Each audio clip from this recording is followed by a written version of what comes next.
Hey, today we are debating Christianity versus atheism, and we're starting right now.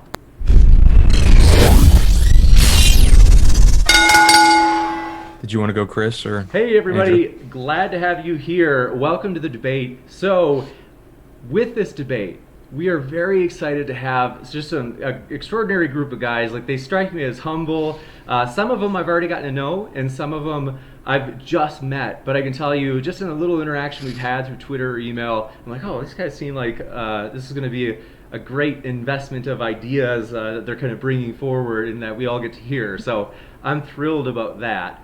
And what we will do is, first, I'm going to go over a couple of really quick house cleaning things, and then I will introduce the debaters, who, again, I'm thrilled to have. So, with that, just want to mention, I know a lot of you guys are, let's see, you've been fully supportive, and I totally appreciate that. As we have a couple of guys who have been really good friends of the show coming back, I think you're going to enjoy these guys. They're a terrific crew. Basically, we have. One second. We have Tom Jump and Inspiring Philosophy, who are going to be coming back, and they will be debating on God's existence. This is going to be a blast. With that, by the way, Tom, I did steal that picture. If you're watching, I did take that from your Facebook. And I just love Tom's smile. So it's going to be a great time. Want to mention that February 27th. And then tomorrow, very excited about this as well. We have a fatal four-way: Christian versus Satanist versus polytheist versus atheist. And very excited to have, last night if you watched, Ocean will be our polytheist for that, and then we'll have some surprise guests taking those other positions. And this is the first time we've ever had a Satanist come on, that's for sure. And Ocean as a polytheist is definitely interesting to get to hear his perspectives, and Christian and atheist, of course, you could say like our classic people that we get to have on. And so, by the way, if you happen to be Christian, atheist, we just want to let you know we are glad you are here, as we are shooting for diversity at this channel, diversity of thought and ideas. Last, for our house cleaning items, just wanted to mention Be the Match. If you have not heard of Be the Match, the Bone Marrow Donor Registry, this is just a charity that I think anybody from any worldview, Christian, atheist, Satanist, whatever, everybody would say, yeah, I'm for that. It's a nonpartisan charity that you don't give any money. I mean, you can if you want, but the biggest thing that they want is if you're willing to swab your cheek, you can contact them at Be the Match online, and you swab your cheek, and your basically kind of, you could say, your DNA is entered into a database, and then in the future, potentially, they would get a hold of you and say, hey, we found a match, namely somebody who matches your bone marrow for a donation. And this is for people like, let's say, with leukemia, like cancer of the blood.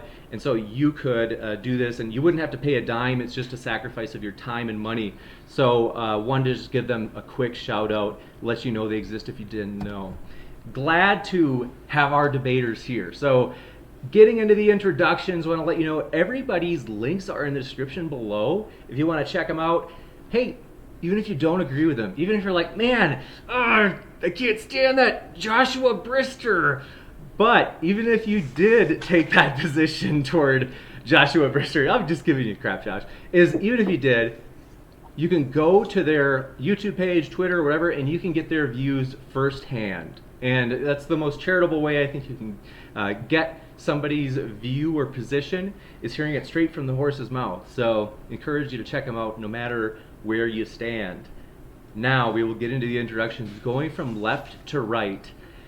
Joshua has been here before. He has gone by titles such as Master Apologist, as well as Apologist Supreme currently. That's his new alias. We're glad to have you here, Joshua Brister. If you want to share what you've been up to recently, thanks for coming on the show.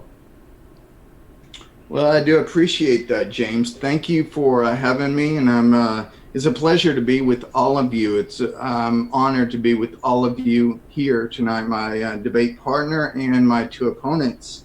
I hope this is a lively discussion. I've just been studying, currently teaching classes, American and world history, but basically what I do is study. And I appreciate it. Thank you very much. Our pleasure to have you. And also, Andrew Stralates, Forgive me if I didn't pronounce it right. Stralates. Stralates. Okay, thank you. I appreciate that. He has been here once before, and he is back as well. Thanks for coming on, Andrew. What have you been up to? Thanks, everyone.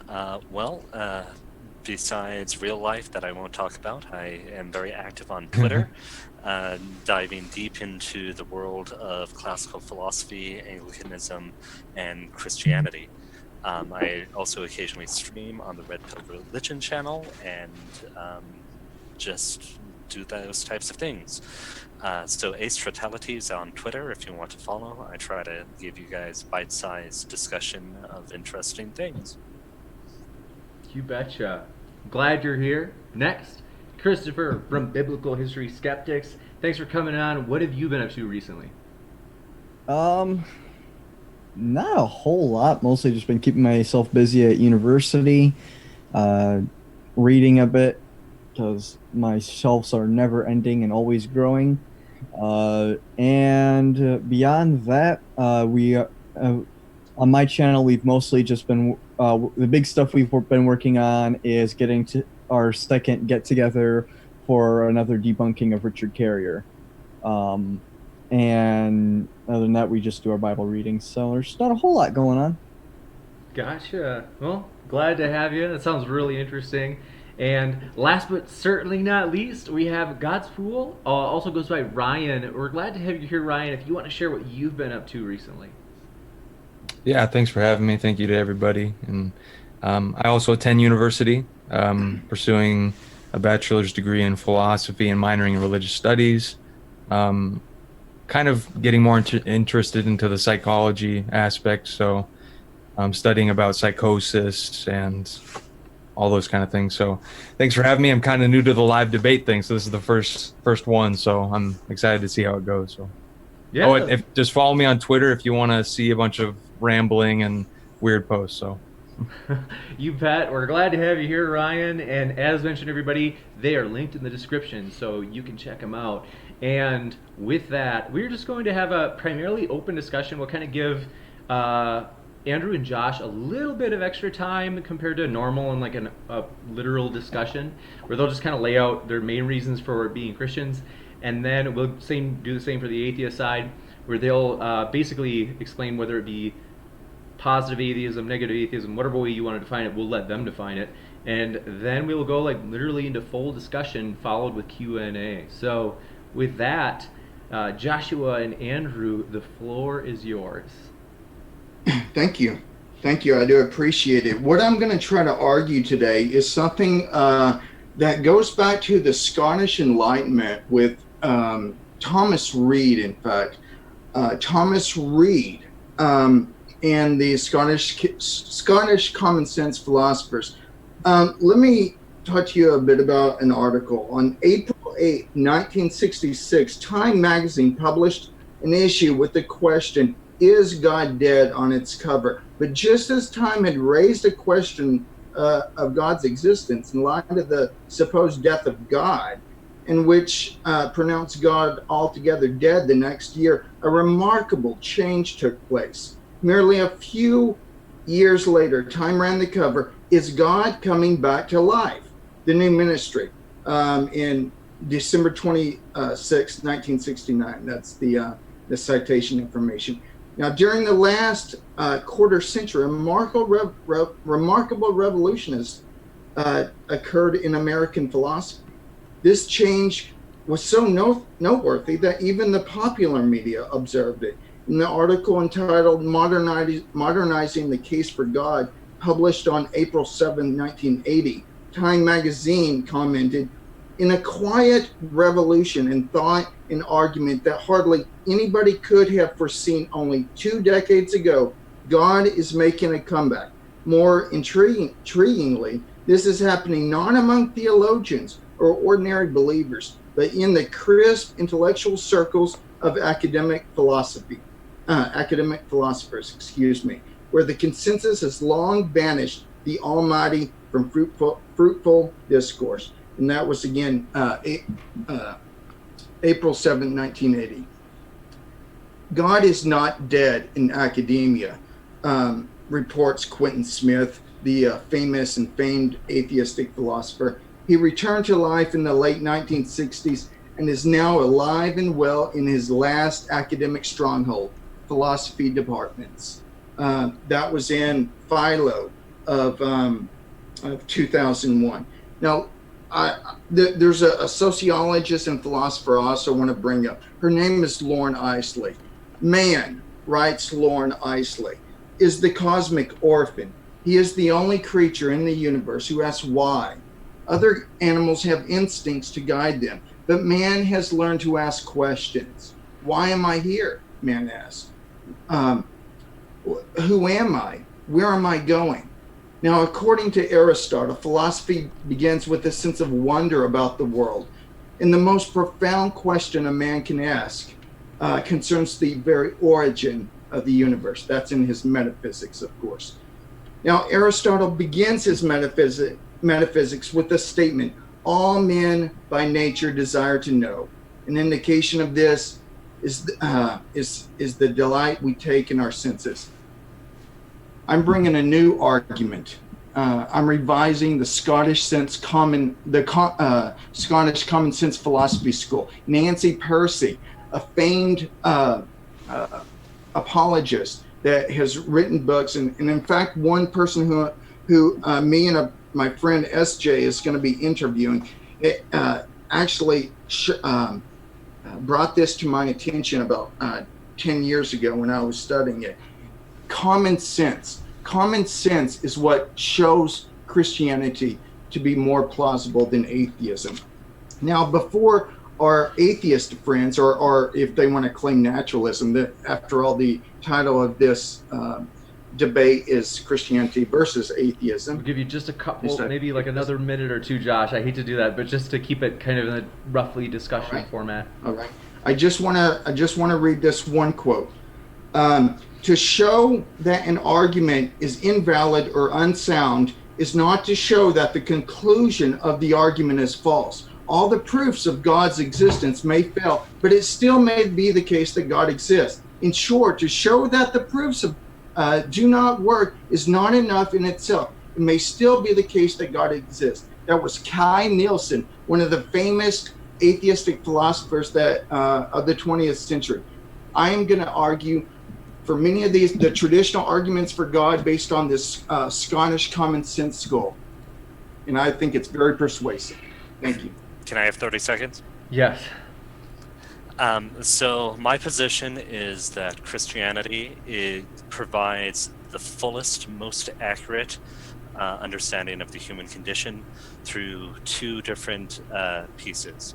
The existential piece of what it means to be an individual that is a human, and a natural theology that it fulfills all the understanding and rationality that we see in the universe and in human spirituality. You bet. Well, thank you very much from both of you. And then we will go over to our atheist friends to give them like roughly the same amount of time. And we're not like super rigid on that, so if you have a little bit extra, go for it. So Christopher and Ryan, thanks for being here, and you guys can take the floor. You can go, Ryan. Okay. And are we responding to what they've said? Are we offering like our opening statement? More just kind of your own position, like reasons for your own position, and then we'll definitely right after that kind of engage more and directly. Okay. Yeah. The primary source of my skepticism for the validity of Christianity over other perspectives is, and this, I don't know, this might not be a sound criticism, but I find it hard to believe, or there must be a kind of anatomy of how religions and other perspectives are developing in the world. So I have a hard time reconciling all the different perspectives if it is the case that Christianity is the one true perspective, if that makes sense. So I'm basically looking at in what ways are my neighbors who, like my Islamic neighbor, following the same kind of psychological process to arrive at their conclusions about their, their book or their God, Allah.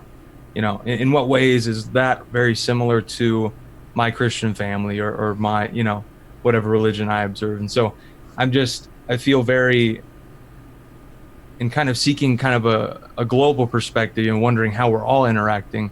I'm interested to see what is the common denominator throughout all of those perspectives. So, what is it like, or not sure if that's coming out too clear, but and then basically my position on what God is, or what Christianity is that it is a man-made attempt at trying to capture the nature. Do you agree with Andrew on that the existential bits of Christianity and many religions is very appealing? It resonates. That's why people are drawn towards it, and why they use it as a tool to move throughout their world. And so that's kind of my position, is that God is an abstraction of the universe, trying to understand his relationship with his existence. And so that's kind of the summary of it. So I know I'm not being too articulate, but You bet. Christopher, yours as well? Okay. Can you guys hear me all? yeah. Okay, good. Just making sure. Trying to make sure I remembered to unmute myself. Just so everyone knows, from my channel, I'm not drinking anything right now. I didn't feel like making a drink tonight. My primary skepticism, I am not a philosophical skeptic, but my skepticism of the existence of a God, and of Christianity in particular, when it comes to Christianity, it's mostly out of my study of history. I primarily focus on Old Testament Israelite history, and also early Christianity. And it's very clear to me that it was the result of natural human processes, just creating just another religion. My biggest issues, for those that are wondering also what I am in particular, I am a philosophical agnostic. That means that given the proposition that does a God exist, I do not assign a truth value to that statement. I don't assign it false. I don't assign it true. I stick in the middle, and I'm of the opinion that neither is a correct position in my. My reasons for that are primarily because I know of religions far older than either Christianity or the Israelite religion, and we have clear evidence that a lot of the elements in Christianity and in Israelite religion evolved from those. But then there's also religions far older and completely unrelated that were around for years, and I have no reason to think that those are any less valid. And in fact, in my position would honestly be, if the oldest religions seem, in my opinion, would be more logical to be the best, because those would be the ones least diluted by humans. Well, if there is a God out there and he's going to be talking with people and granting them power and all, or granting them wisdom and stuff, seems to me that the oldest ones, not being added to and altered by humans, are probably going to be the best.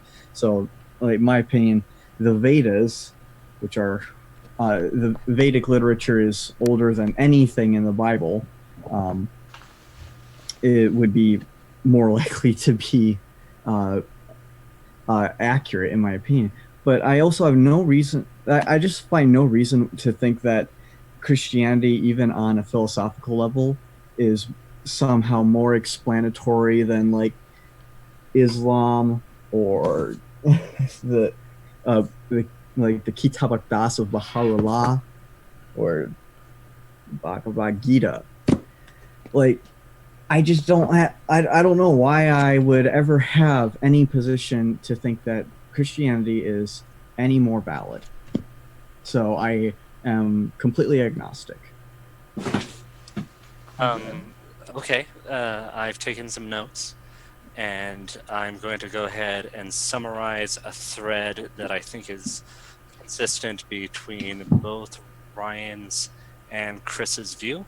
Could you guys please affirm or correct if I'm articulating what you're saying correctly?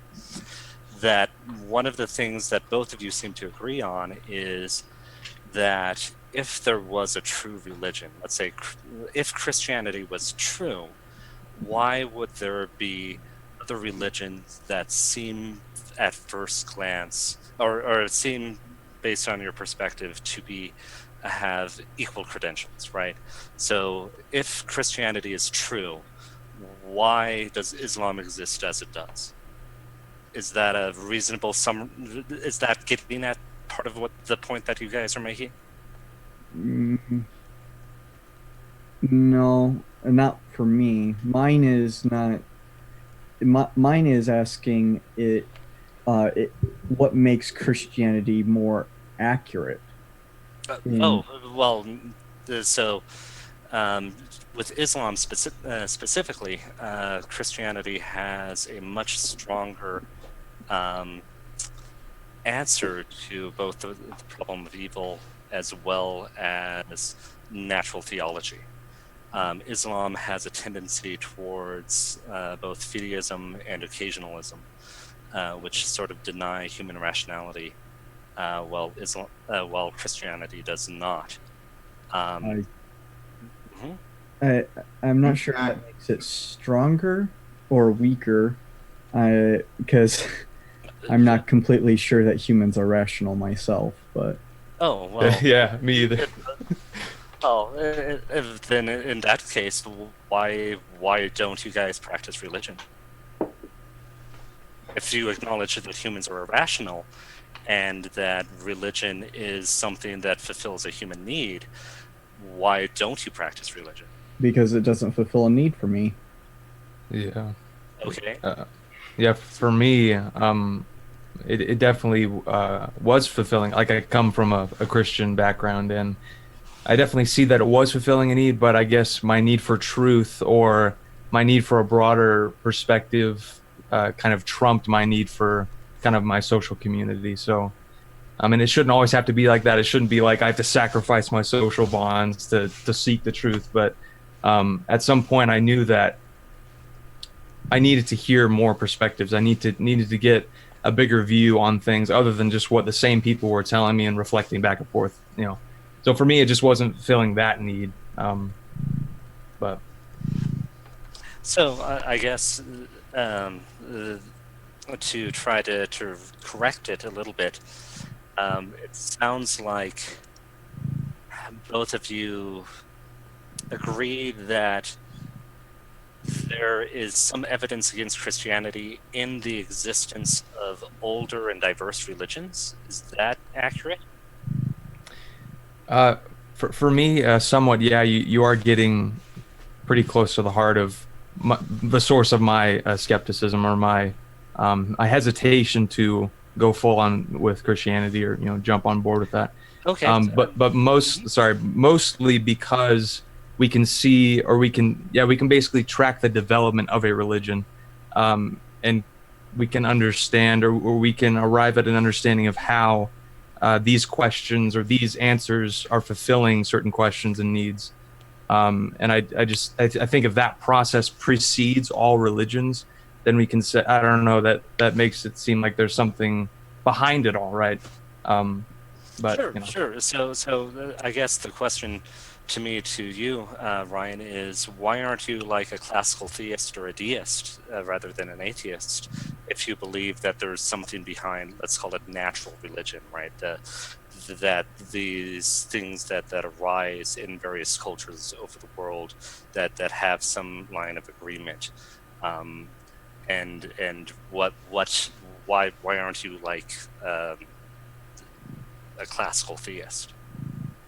I am kind of persuaded by the naturalist argument of like evolution. Like, I'm not too familiar with natural theology, and maybe I am. I just don't know the term. But I'm fairly persuaded by the evolutionary answer of how we developed. And so I am.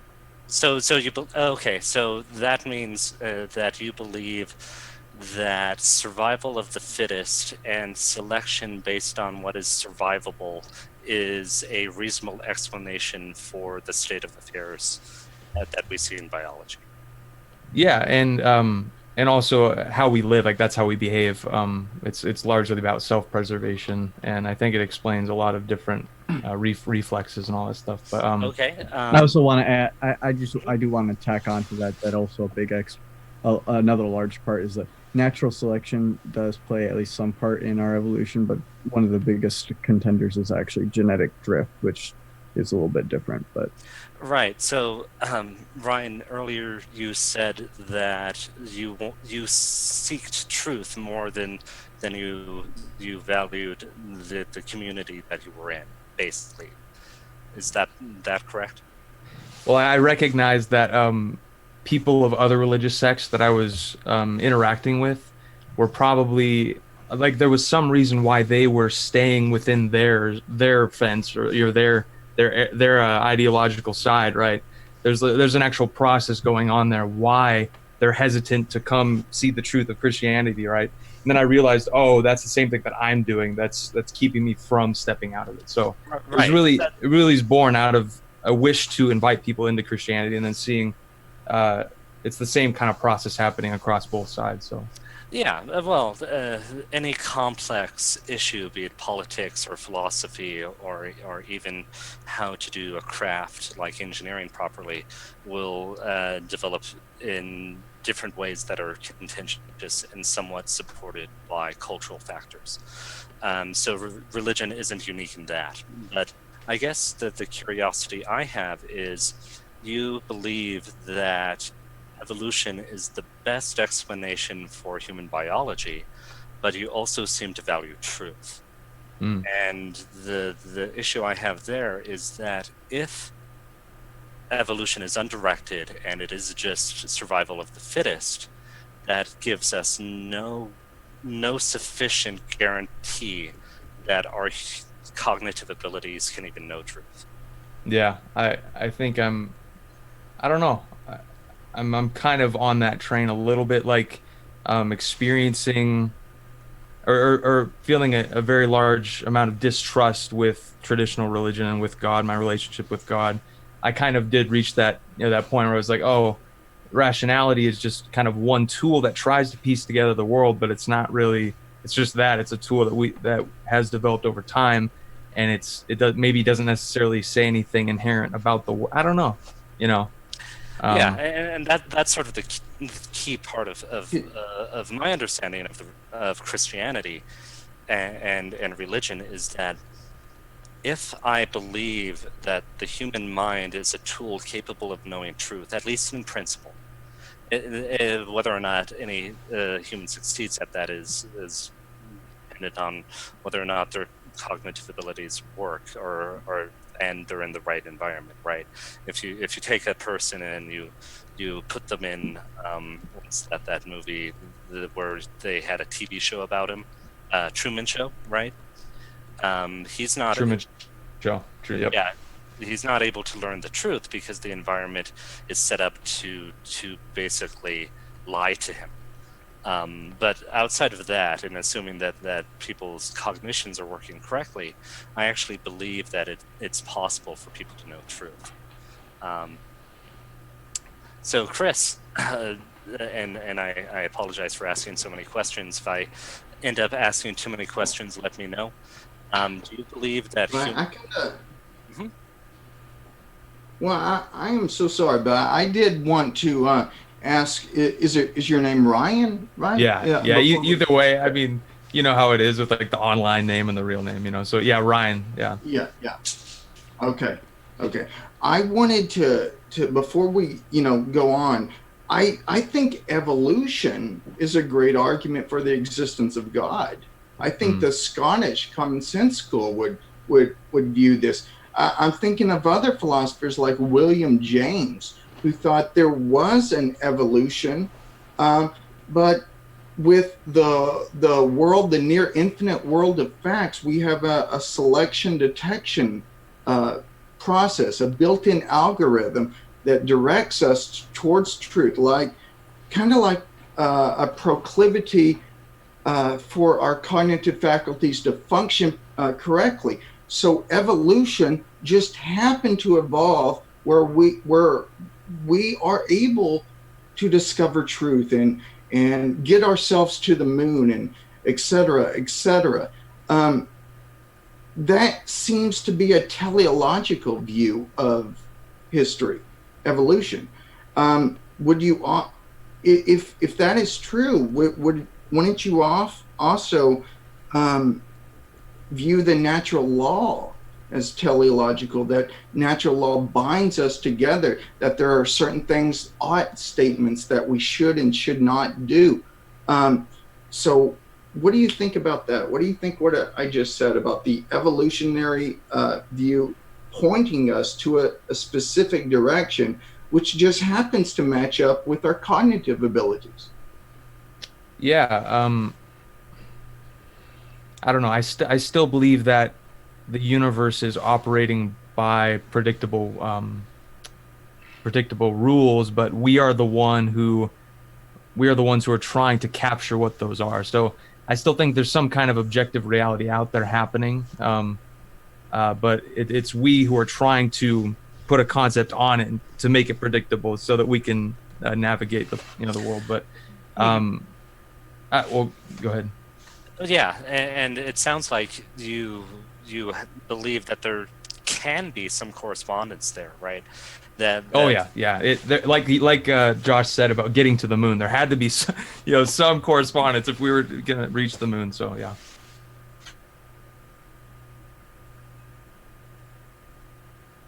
Okay, I did want to ask Chris a question. You said that the study of history, it's very clear that Christianity was just another religion.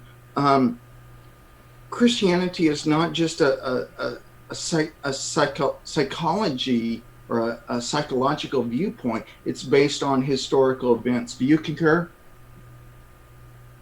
Like, what do you mean by historical events? That things associated with Christian history happened? Yeah, like the Apostle Paul existed. Let's say. Oh yeah.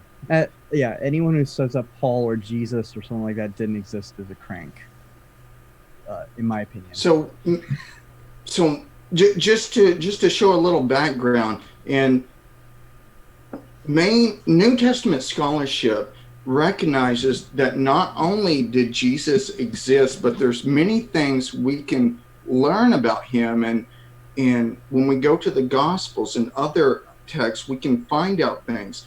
As a person who studies history, I am aware that there are a number of facts associated with the resurrection of Jesus that are historical. What do you think about that?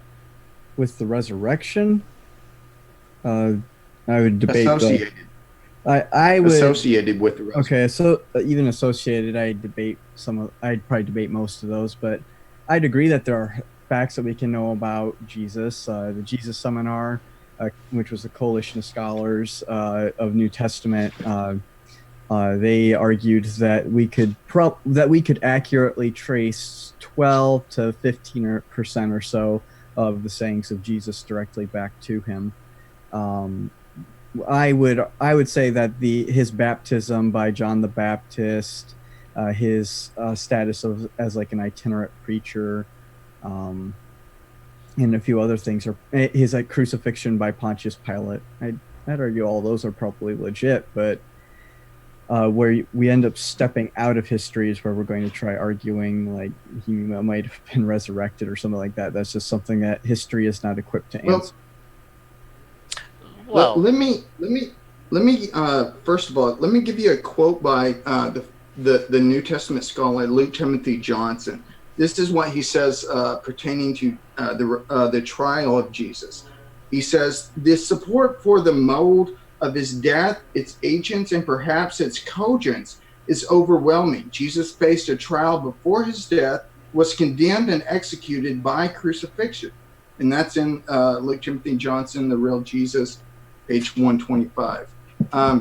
Not just the trial, but many things associated with the crucifixion, including the crucifixion itself. You brought up Islam. Islam denies as a historical fact the crucifixion. So it's very perplexing that you mentioned Islam and you don't think one is more plausible than the other. No, I mean, on historical grounds, it seems like Christianity is far and above Islam. I wouldn't say that at all. Christianity, I mean, the view of the Book of Revelation is that Nero would return from the dead. I mean, if we're going to start talking about things that are ahistorical, or we can talk about the Hebrew Bible, like the Exodus and stuff like that. Yeah, I'm not talking about the. I'm not talking about Emperor just out of Nero. curiosity, I'm just saying that if you're going to try and rag on Islam for not, or say that Islam's less reliable than Christianity because it has historical inaccuracies, the hold on Bible one has second. its fair share as well. 1 second. We're talking about the crucifixion of Jesus. No New Testament scholar denies that Jesus was crucified. Islam denies that Jesus was crucified. Okay. So that is a falsification of. It shows. I mean, that actually, there is one New Testament scholar I can think of off the top of my head that doesn't actually think Jesus existed, but. well, yeah, but I mean, the fact that one scholar doesn't really prove anything except that. Oh, I agree. I completely agree with that. Yeah, exactly. I mean, But I'm also saying that having a historical inaccuracy inside of a religion doesn't actually prove or disprove its validity either. No, I wasn't arguing that. Well, I was arguing that there's things associated with the resurrection, including the empty tomb and the appearances of The Jesus. empty tomb's not agreed upon in scholarship. Gary Habermas did. Gary a Habermas survey. doesn't even include it in his minimal facts. He did a survey of over 2,700 citations before the year 1970, 75. I talked to Dr. Habermas, and 3/4 of those scholars concur with any one of 20 arguments for the empty tomb. So there is a consensus of New Testament scholarship that affirms that the tomb of Jesus was found empty by a group of his women followers. Again, yeah, but that survey was done in the 70s, or scholars before the 70s. You said it yourself. That consensus has back to the 70s. Back from when he I would still argue that consensus is changing quite a bit. I know But a few scholars. I can name numerous off the top of my head right now. But is the consensus going towards truth or away from truth?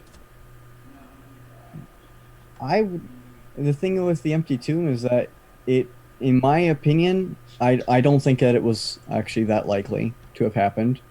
I could see possibly an exception being made on like the slimmest basis, though. Why's that? The characteristic of Pilate. Pilate was one of the most apprehensible and hated governors of Judea, and in fact, he was such a problem that they literally sent a Roman general to go get rid of him. It gets worse though. For example, he commanded they put up these idol symbols in the temple itself, and a whole bunch of other stuff that was just a huge violation of Jewish law. He didn't give a rip about Jewish law. He regularly would just go and slaughter people just because they were taking them off. So the characteristic we've gotten from Josephus and from Philo about Pilate is that he was not one to make that exception for Jesus. No matter how much some random member of the Sanhedrin wanted him to, especially if we're going to believe that the Sanhedrin were pushing him around into letting him, and to him basically just letting them do what they want with Jesus. He wouldn't risk taking off the whole rest of the Sanhedrin just because one member of it was like, yeah, can we bury this guy? But, I mean, Yeah. it's completely inconsistent with him from what we know from every other historical source on him. And it makes sense because the Gospels were written decades after those events. Decades, but there's actually creeds that predate the Gospels. Well, one is found in 1 Corinthians 15 that dates to within 5 years. Now, let me quote I know the creed. Real quick, I know the creed. The creed never says he was buried in a tomb. It just says he was buried at the end. Yeah, but which is consistent with a common grave too. All 4 Gospels mention Joseph of Arimathea. If Joseph of Arimathea is historical, then that shows that the location of the tomb is historically reliable. Now, that doesn't actually. Just the existence of a man does not correlate to the existence of a tomb. Why would they have someone of the Sanhedrin to bury Jesus? Now that would count again. Based on the criteria of embarrassment, that's an argument for Joseph of Arimathea. But be that as it may, let me quote secular historian Michael Grant. He concludes that the historian cannot justifiably deny the empty tomb because the normal application of the historical criteria to the text indicates that the evidence is firm and probable enough to necessitate the conclusion that the tomb was found empty. That's in Michael Grant, an historian's review of the Gospels, page 170. Yeah, you're talking about the Roman historian Michael Grant? Yes. Yeah, I would definitely disagree with that. Primarily because the only place that the tomb is found are in the Gospels. The only. Okay. What about James? And James? Three out of 4 of them copied 90% from Mark. Well, two of them copied 90% of Mark, almost verbatim, including many of the later details. So I'm not even sure. They probably did that if the tradition of the author of Mark was closely associated with Peter. There would be good reason for Matthew and Luke to rely heavily on Mark. And also we have independent evidence that the author of Luke probably finished his compilation, Luke Acts, before the destruction of Jerusalem. Let me guess, your argument for that is going to be because he doesn't mention Paul's death? That's one piece of the argument. Yeah, it's a bad one because he's writing the Acts of the Apostles, not the martyrdom of Polycarp. There's a lot of historians that don't think that's a bad argument. Craig Keener, N.T. Wright, for example, N.T. Wright, an eminent British scholar, concludes that's why, as a historian, I cannot explain the rise of early Christianity unless Jesus rose again, leaving an empty tomb behind him. Well, I mean, the other explanation is humans are by nature incredibly gullible and irrational, at which point there's no choice to believe anything. I mean, that's literally a defeater for all beliefs in all historical or important matters. I mean, another very easy explanation for the Gospels is that they were written by people who found the God, like Matthew and Luke. They liked what Mark had to say, so they copied him. Doesn't have to. Yeah, but that's a defeater against all. Here's the thing: is when we're trying to do any methodology. Let me finish before you can make your point. But the point is that if you say that they were copied because they liked what they were found, that's a defeater for any sort of historical document that uses other sources for it, because they're just copying. It's an unjustified skepticism. I mean, you can make that argument, but that's a very strong defeater that attacks all non-independent sources of history. That's not actually really that true. But okay, prove it wrong. Tacitus cites sources he doesn't agree with. Okay, so but he also I mean, but he also cites sources that he does agree with, right? yes. And so So Herodotus the fact also that he cites agrees sources with he it, doesn't agree with. I mean, the fact that when they literally say they don't agree with the sources, but they're citing them, I mean, that's an automatic defeater to what you're saying. okay, what am I saying?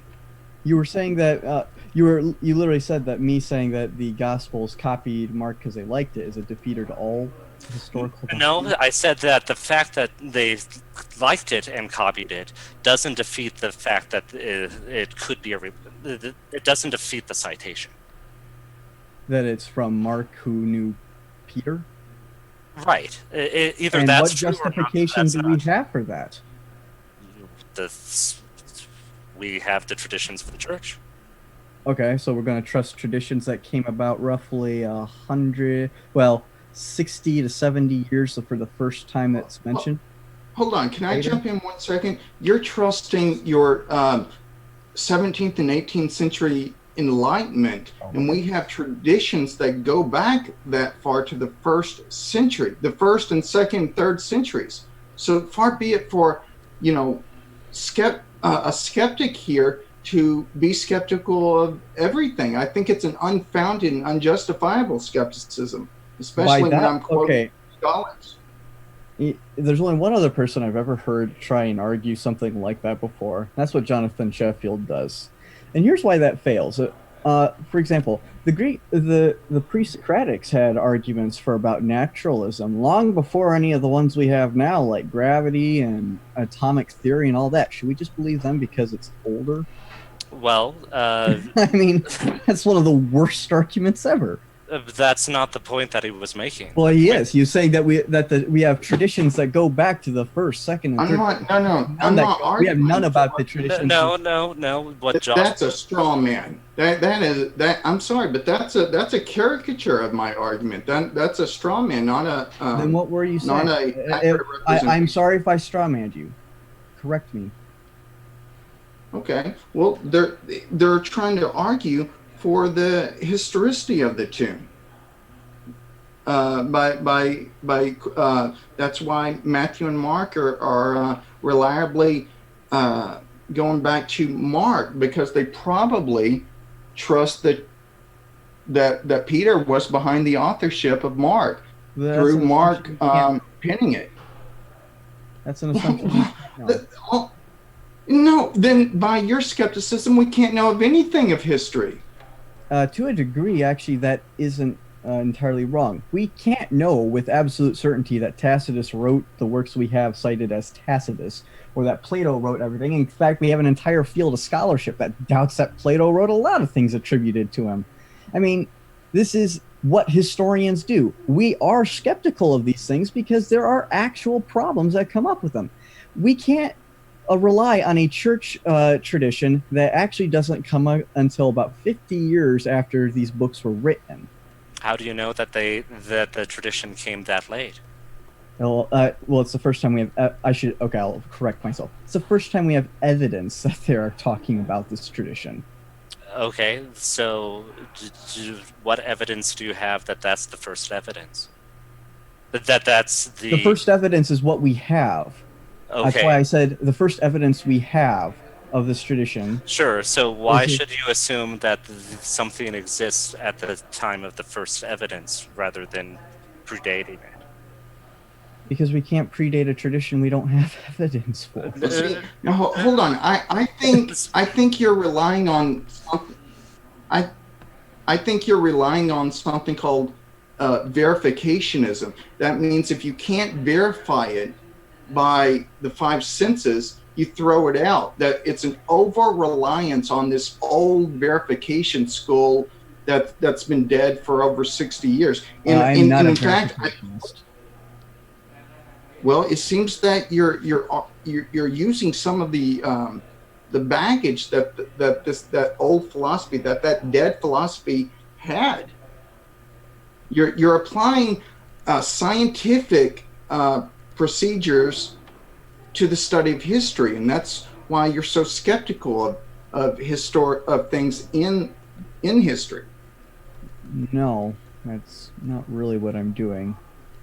I am Well, I've quoted to you I'm Michael perfectly Grant. fine with there I having to be quote conjecture others. for history. There has to be conjecture to a large amount with history because we're reconstructing events that lots of times, in fact, most of the time, we don't have a whole lot of information on. When we talk about like Alexander the Great, we don't have really that much information on him at all, like for the first few centuries after his death. Yeah, you're right. Conjecture. Conjecture Absolutely. has to exist. I'm completely fine with that. What I'm not fine, though, is trying to conjecture the motives of authors. And the reason is because that is starting to step beyond historical events into people's minds.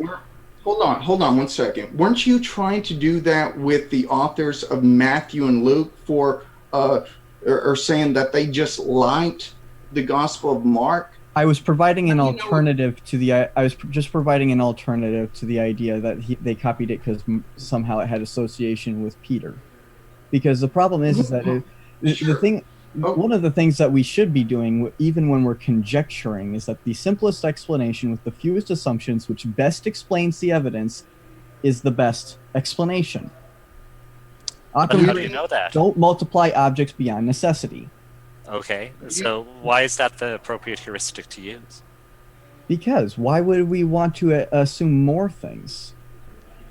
What reason is there to assume more things when we can get the exact same conclusion with fewer assumptions? Why is it's more? Why wouldn't it be a simpler explanation?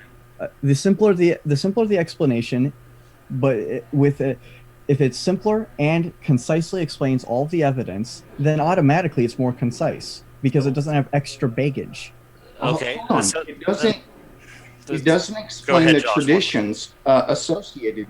It doesn't explain the traditions of Peter being behind the authorship of Mark. That's why Matthew and Luke were so, copied from Mark to a large extent. But there's also a large extent that they didn't have. And by the way, a lot of historians, including Craig Keener and Colin Hemmer, have said that the Gospel of Luke and Acts are historical. And by the way, in Luke chapter 1, it shows signs of being in the genre of biography.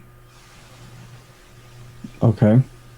I fully admit that most of the Gospels fit the genre of Greek biography. Do you think maybe you're smuggling in your 17th and 18th century Enlightenment skepticism? You're smuggling that into ancient historiography? Not really, because I can tell you right now that of everyone in the 18th and 19th centuries in their skepticism, I've only read maybe 4 or 5, and none of them were particularly influential for me. So, well, maybe they don't have to be influential. Where I'm coming from. Well, I don't think you have to know or having read those scholars for having been influenced by them. I think a person can, just pick up this secular internet infidel type literature about the Gospels not being historically reliable and unknowingly borrow some of these unjustified historiography and be skeptical. I think it's an unjustified leap of what a lot of people are doing. So let me ask, do you think that Bart Ehrman is one of these unjustified skeptics? I think he's a good scholar, but I also think there's a lot of problems. And a lot of scholars, by the way, I have a book right here, well, not on camera, but it's called New Testament History, a Narrative Account by Ben Withering III. I also have one by Craig Evans that they critique Bart Ehrman. Bart Ehrman makes a lot of great points, but he's not perfect. He's not even a historian. He's a textual critic. He is a historian. His PhD is in New Testament. Yeah, I think he's a textual. That's what his focus is New Testament criticism. Yes. That's his specialization. But he is a historian. Part of history is doing text criticism. I think it's greatly disrespectful when people say things like that. 1 second, just want to interject. For people who have questions for the Q&A, I'll let you respond, Josh or Andrew. I just want to let people know that it won't be too much longer. We'll move into the Q&A. So if you do have questions, just put an @moderndaydebate at the start of your question in the live chat. And if you just let me know which speaker or speakers, could even be for all of them, that it's for, that'll help me out. And we're still doing Super Chats. We're doing something new with Super Chats tonight. As a way of saying thanks, we're hoping to upgrade to Twitch with Super Chats. Same deal. We'll always put the Super Chats first during the Q&A. And with the Super Chat, you can also make a comment that you want the debater to speak to, so it doesn't have to be a question. And we will be basically in the description giving credit to the people who've given Super Chats to say thank you so much for supporting this nonpartisan platform, or we hope to be nonpartisan. If I'm ever biased, let me know, hold me accountable. So with that, speakers, thanks for your patience. Go ahead. James is always super biased, guys. Right before these chats started, he was just going straight down the tubes with that bias. Like, sometimes I interrupt and yell, but we have been discussing a lot about Jesus. We didn't discuss the appearances, but I don't want to just stick to Jesus and the resurrection, because after all, this is Christianity versus atheism. I do have a number of arguments, such as the very beginning of the universe. It shows that it needs a cause. If we're going to say that the universe began to exist, we can't just say it came into existence without a cause, unless the atheist wants to rely on magic. I believe that the contingency argument is sound. Is the universe a necessary being? If not, if it's finite in nature, if it doesn't have to exist, as Lemnes would argue, then I think by observing it, by thinking about it, by you can say that the universe is not itself the necessary being.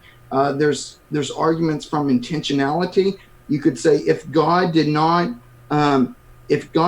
exist, intentional states of consciousness would not exist. Intentional states of consciousness do exist, therefore God exists. I could give a fine-tuning argument. You could give a moral argument. If God does not exist, objective moral values and duties do not exist. Objective moral values and duties do exist, therefore God exists. You could give all types of arguments. Now, let's say for argument's sake, if I or the theist cannot give a 100% rock solid argument for all of this, we still can rely on common sense and say these are more plausible than their negation. So I think the rational person should be, at the end of the day, a Christian, not an atheist. Oh, can we hit? Okay. So, okay, if I. Yeah, we haven't got to hear from Ryan too much. Go ahead, Ryan. Go. I appreciate you, Chris. I appreciate all of you, but I appreciate Chris specifically because I'm entirely ignorant about the historicity of it all. So, like, I would have been, I would have just been like, okay, I don't know. But so these are kind of more of my speed. And so this may seem kind of ridiculous or esoteric or kind of impossible to, like, I'm. It's okay if I sound crazy, but I'm fairly convinced that ontology is kind of a product of the mind. So there's not really a necessary separation between things. And just one example would be like, take any composite object, so an object composed of parts. And I think people agree, either naturalists or would agree that any object is composed of like atoms or particles arranged into a certain order, right? Yeah, everything's made of material, and material can be divided into components. By everything, I mean like every physical thing is made of material. There are other ways that we can divide things up into like form and substance, and other perspectives on the ontology. He's getting Platonic on us. Well, of course, I'm a Platonist. Yeah, well, of course. but I guess, and this is a very Eastern, I think it's in the Vedas, but if we imagine the lifespan of this object, and we fast forward all the way to its cessation, or when it ends, when it breaks apart, there's a at least as far as I see, or as far as I know, there's a conservation of all of the materials that made up the object. The only thing that changes is the form that they participated in. And if, like, imagine if I just drop this in like a bucket of lava or something, or a volcano. Sure.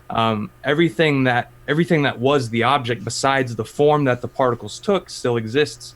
And so I sort of see existence and non-existence as a byproduct of the mind that tries to say, this mouse no longer exists, that I no longer use those particles in the way that I can see them.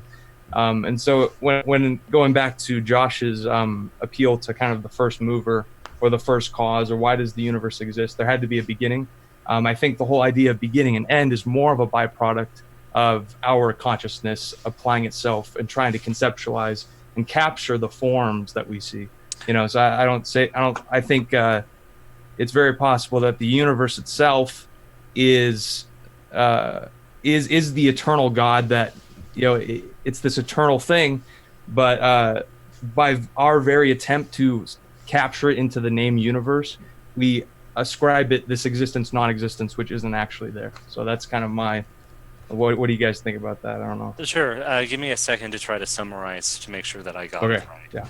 That you believe that forms are a product of the mind, of a mind solely, and that the substrate that we look at a mouse or look at a person and say that's the form of a person, the substrate of the material that exists is eternal,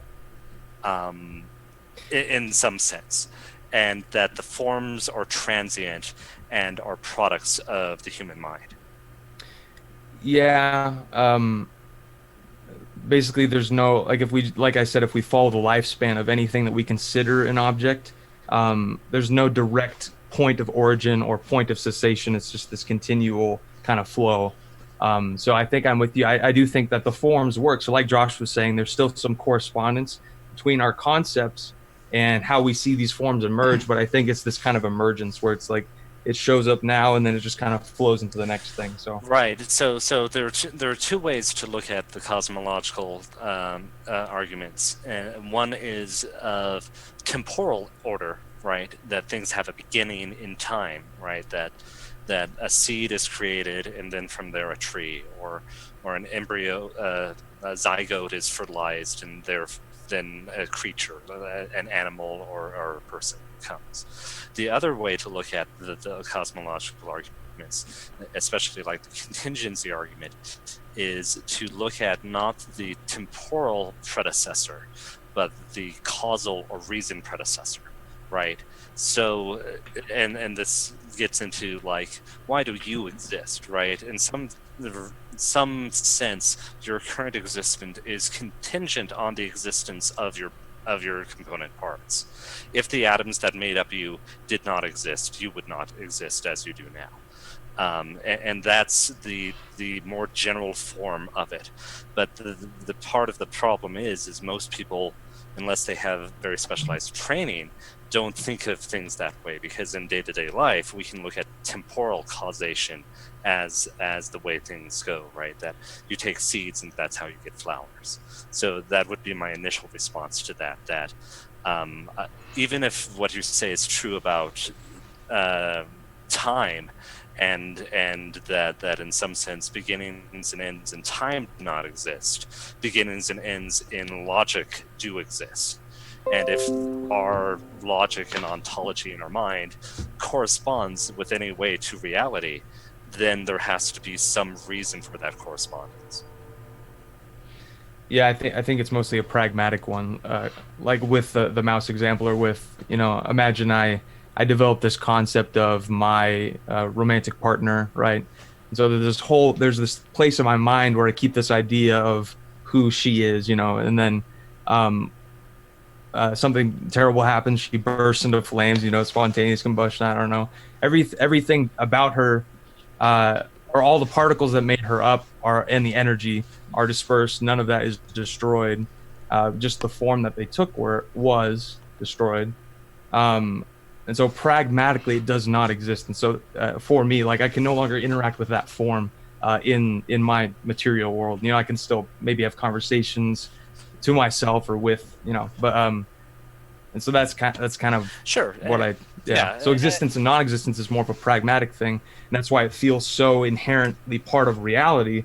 It's because it's real in that sense. It's like I can no longer interact with her as she was, but in some sense she was just the form that those particles were participating in. So right, and basically one of the... Was that really a bad argument?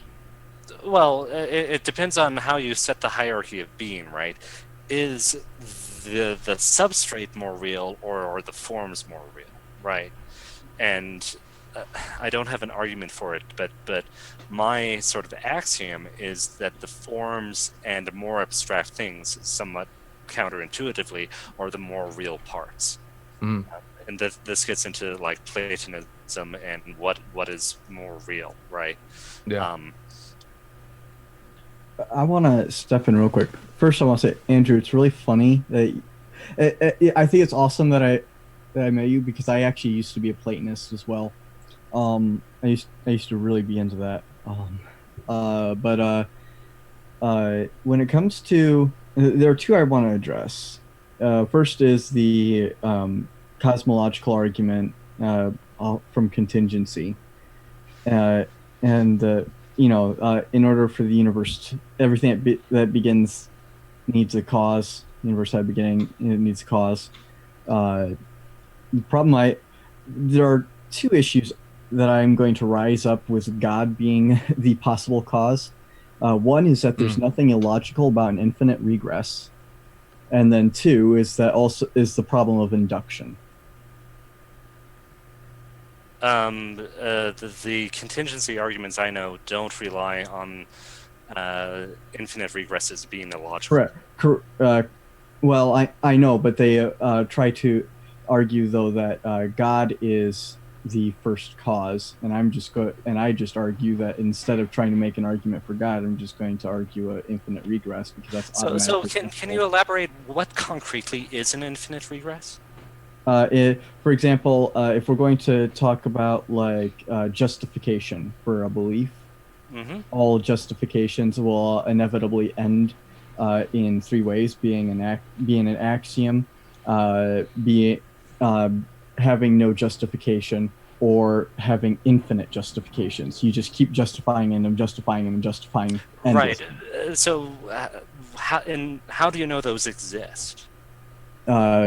Because it is a logical possibility.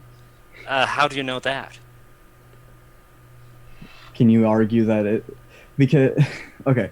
Right. I'm trying to figure out concretely what you mean by an infinite regress. Because for example, an infinite causal chain goes on. What is that? An infinite chain of causes. What is that? There is no first cause, because otherwise it couldn't be eternal. It's just infinitely going back. There is no end to this chain of causes. That sounds like a first cause to me. Well, no, there is no first cause, because you can't have a first cause and then if an infinite regress. That would imply a start. Infinity. What is that? What is an infinite regress? You're just repeating the same words over and over again. An infinite. No, I did explain it. It's where, for example. Sorry, I'm a little slow, so you'll have to use. No. It's maybe I'm just being really shit at explaining it.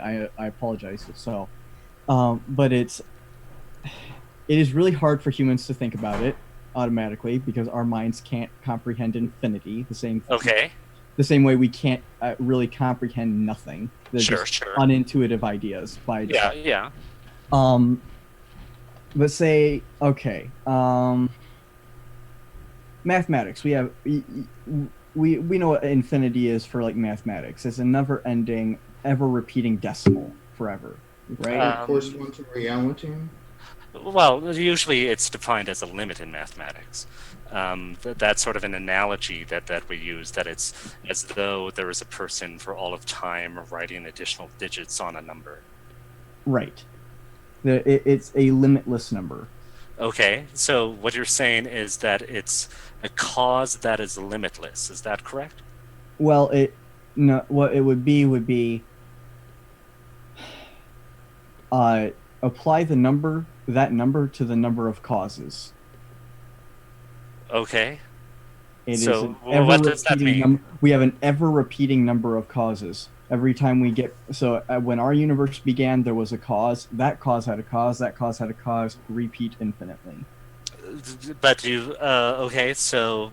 But infinities can't be physically instantiated. Why? Because... Well, give me an example of a physically instantiated infinity. I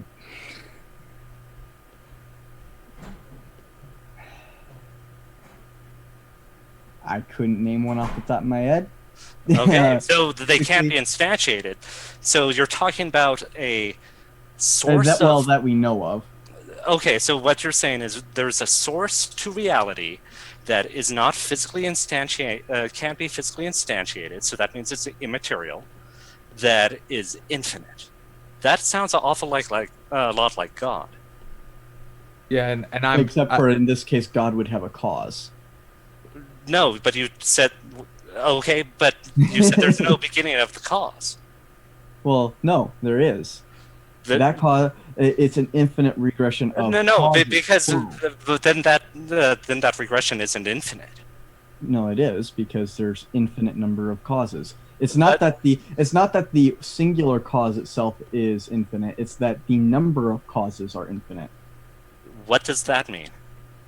Okay, so so right now in mathematics and physics, we do have a hypothesis that is mathematically valid, given inflationary theory and string theory, that that when the universe eventually reaches heat death, and we enter a complete dead state, even in places with false vacuums, if gravitational tunneling occurs, which will occur because of quantum mechanics, it can actually spark a new universe. It can create a new Big Bang. Okay. From a dead universe. So eternal recurrence. Basically. Okay, so here's the issue with eternal recurrence, right? If you have the universe that is eternally recurring, the causal chain is not actually an explanation for it, right? And that's what we're trying to get at. Why? Why is it not an explanation?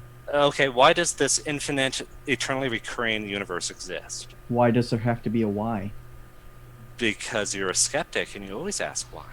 Y'all skeptics. I'm not sure. The explanation, but now you don't seek an explanation. No. So we're either going to I am seeking an explanation. I am seeking an explanation as to why there needs to be a why.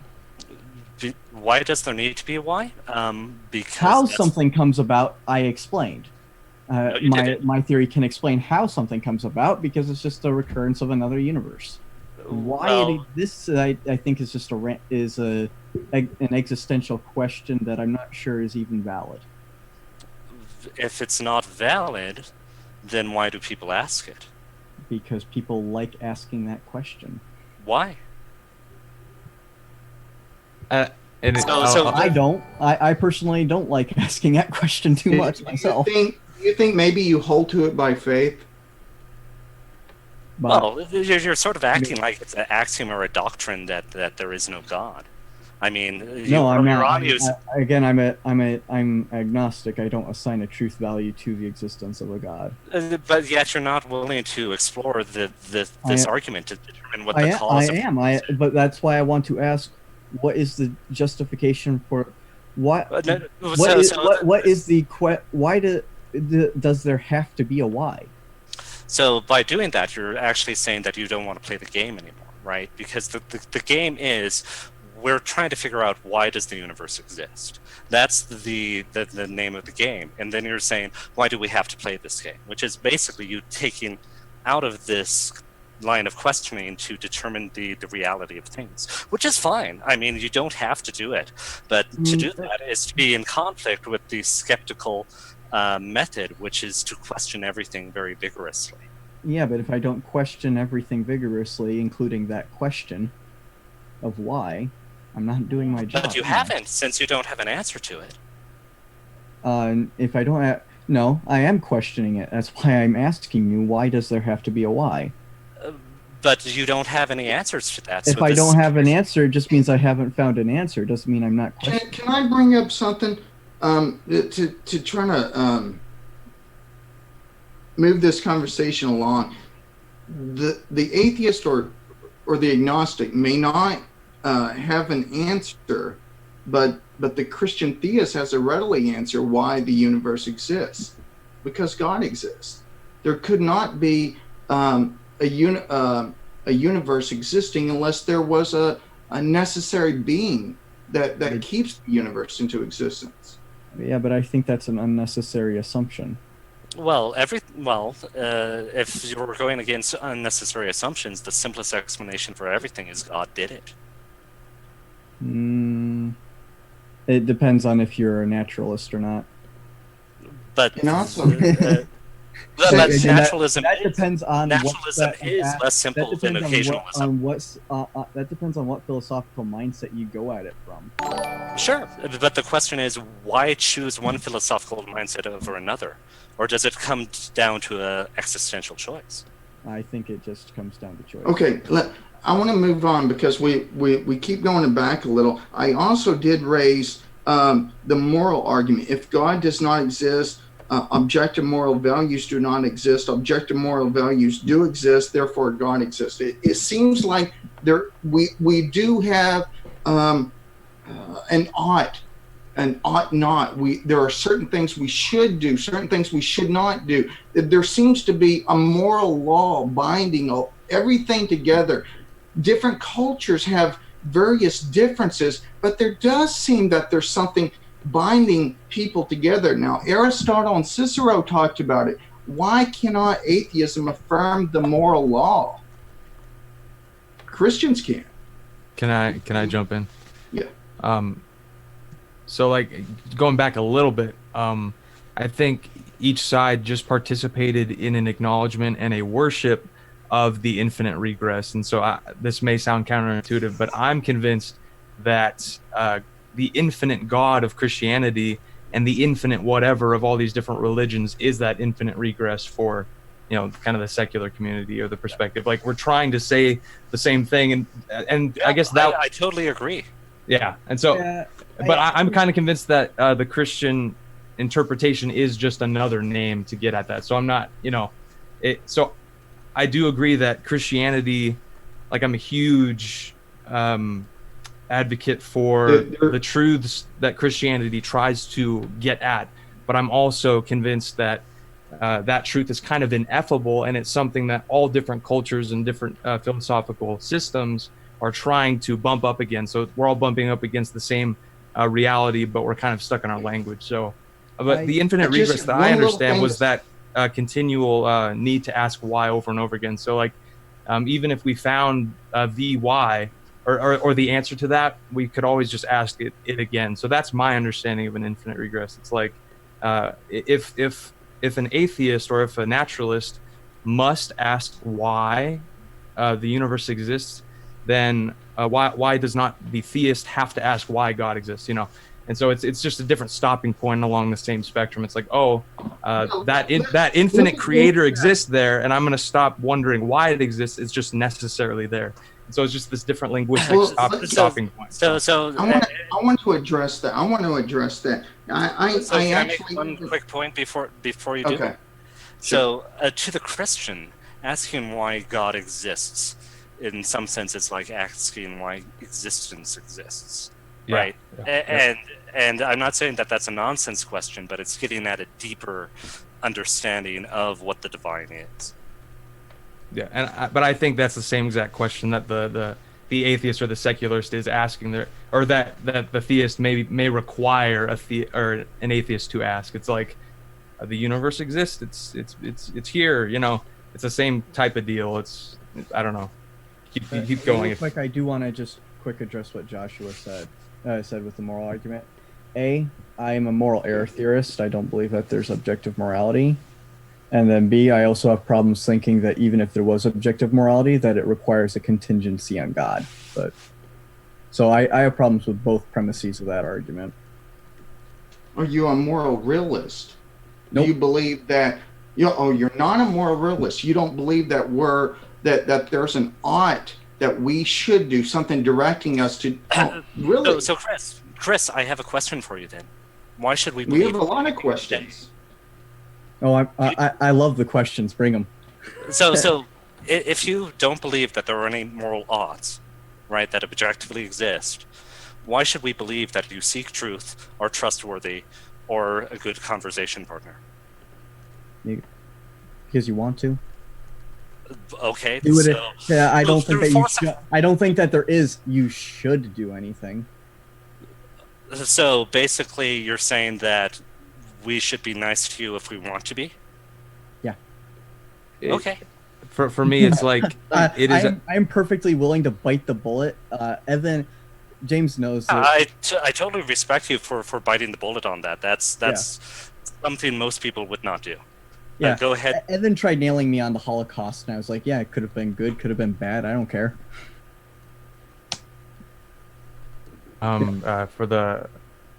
Well, I don't know. I kind of lost the train a little bit. So good. This is what I was going to bring up before you replied to me. I'm Chris. I was going to bring up this contingency argument. This is for y'all.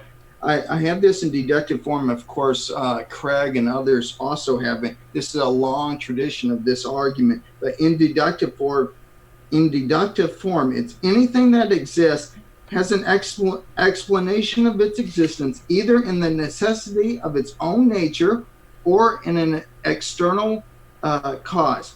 If the universe has an explanation of its own, of its existence, that explanation is God. The universe exists, thus God exists. What do you see a problematic with that? I don't believe that causation isn't necessary. I don't think everything has a cause. You think certain things pop into existence without a cause? Quite possibly. Look at the Copenhagen interpretation of physics. How is that science? Wouldn't that be a science stopper? What?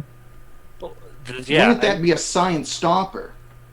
I mean, possibly to a degree, but I mean, there are things in science that we don't know if they have a cause. Well, I mean, but why isn't that a reasonable explanation for anything, right? So, for example, let's say you find me over the body of, let's say, Ayn Rand, she's already dead. And I have a smoking gun, and she's dead below my feet.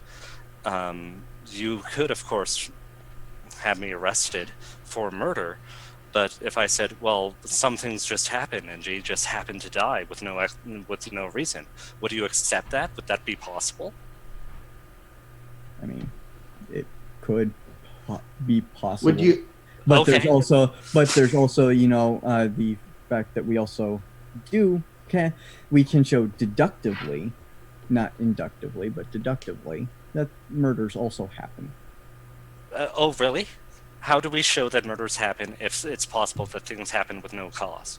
I didn't say everything happens with no cause, did I? Well, how do you know said what does and something. doesn't? Just because some things happen with no cause does not mean that all things happen. Well, Chris, this is let me ask you a question. How do you know maybe in the near future an elephant won't just pop into your room and start defecating all over your books, for example? Woo! I think I've actually had that exact dream before. Just a side note, but I don't. And there's the slightest of all possibilities that it might happen. Probably not going to happen. I don't think there's any elephants in Michigan that I know of. Do you think it's reasonable, or from what we've been discussing, to summarize it this way? atheists believe in magic. Well, No. So Chris, you believe that there's a slight possibility that a full-size elephant will materialize in your room and defecate over it, but you don't seem to believe that there's a slight possibility that Christ actually resurrected from the dead. I think there's a slight possibility. I just don't think history can answer it.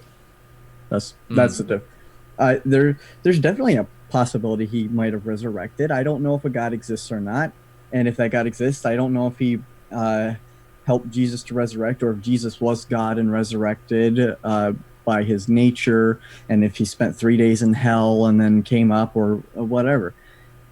I don't know. I don't see any historical reason to think that happened. I think that's.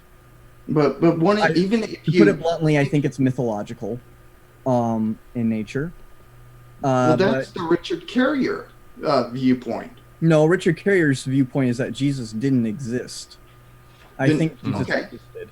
So I said from the start that in my opinion, anyone who thinks that Jesus didn't exist is kind of a crank. Right. So you think that Jesus of Nazareth is most likely to be someone like pick your modern cult movement person who had a reputation as a wonder worker or something like that, or possibly that it was changed by people later on or something. You think those are the most reasonable explanations? I tend to side with the Bart Ehrman and Albert Schweitzer side, that he was an apocalyptic preacher.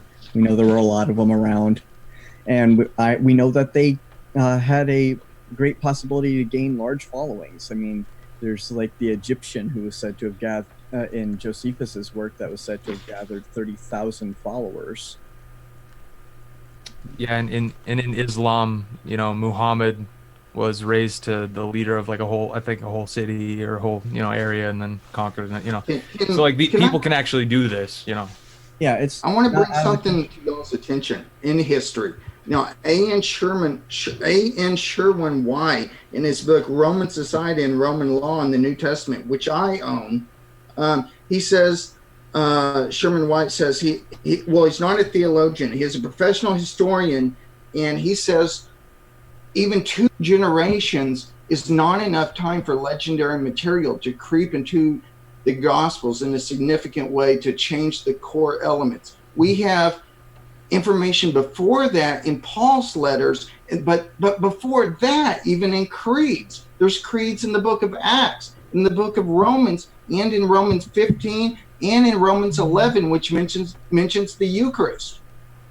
I think that's nonsense, because we have Julius Caesar being completely mythologized within the 2 generations of his. You're denying the First Corinthians 15 creed that goes back to within 5 years. Some people, like Craig Keener in his book on miracles, say it goes back within a year. Yeah, I don't think that anyone could be that precise. I think I'd agree with more of the mainstream view, which is around 10 to 15 for that. But so mainstream here's a question is for 3 you, to Chris. 8.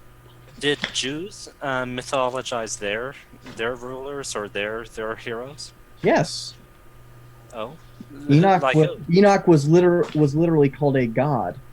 Moses, we have a Dead Sea Scroll where he is literally called a god, and he ascends to be a god.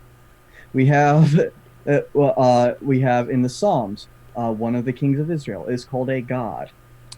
So a common thing. It's called apotheosis. When they are made deities, they deify. And that's not resurrection, is it? No, it's not.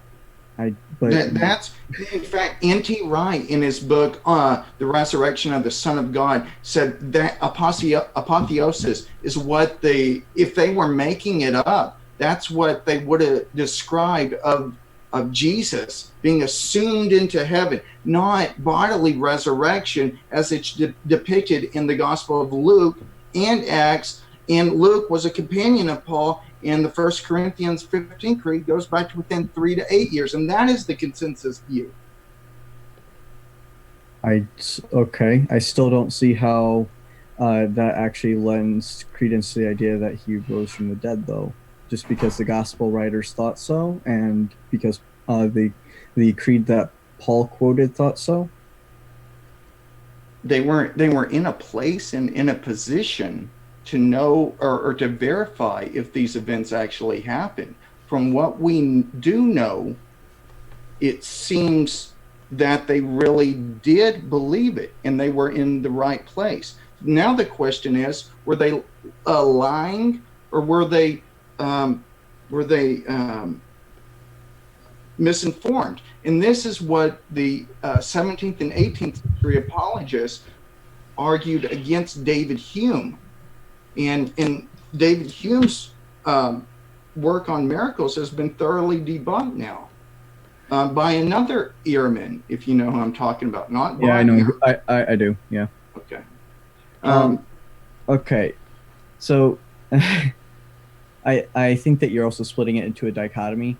There's also quite the possibility that they wrote what they believed to be true. So how does a small group of people... Okay, so you think that they had like a shared hallucination, perhaps, or something like that? No, the mass hallucinations don't happen psychologically. I think that what is more likely to happen is, we know that the first leaders in the church were people like Paul and Peter and John and James. Those are like the four that, those are the only four that Paul regularly mentions. And I don't see it at all as implausible that four people could have had what they call a post-traumatic experience, where he mentions 500 that were still alive. Have a vision of a long-lost loved one. My grandmother had one. Paul doesn't talk about visions. He uses his own objective vision to try to get it up to the par of the other apostles by placing it at the end of the list in 1 Corinthians 15. He's not talking about visions. He's trying to get his own objective vision on the par with the physical appearance. I agree that he's not talking about visions because he didn't think they were visions. He thought it was an actual resurrection, I think. But I think that he was just mistaking what he was experiencing. But Paul didn't know Christ before his crucifixion. But he was persecuting Christians. Yes. So he would definitely have known about a Christ.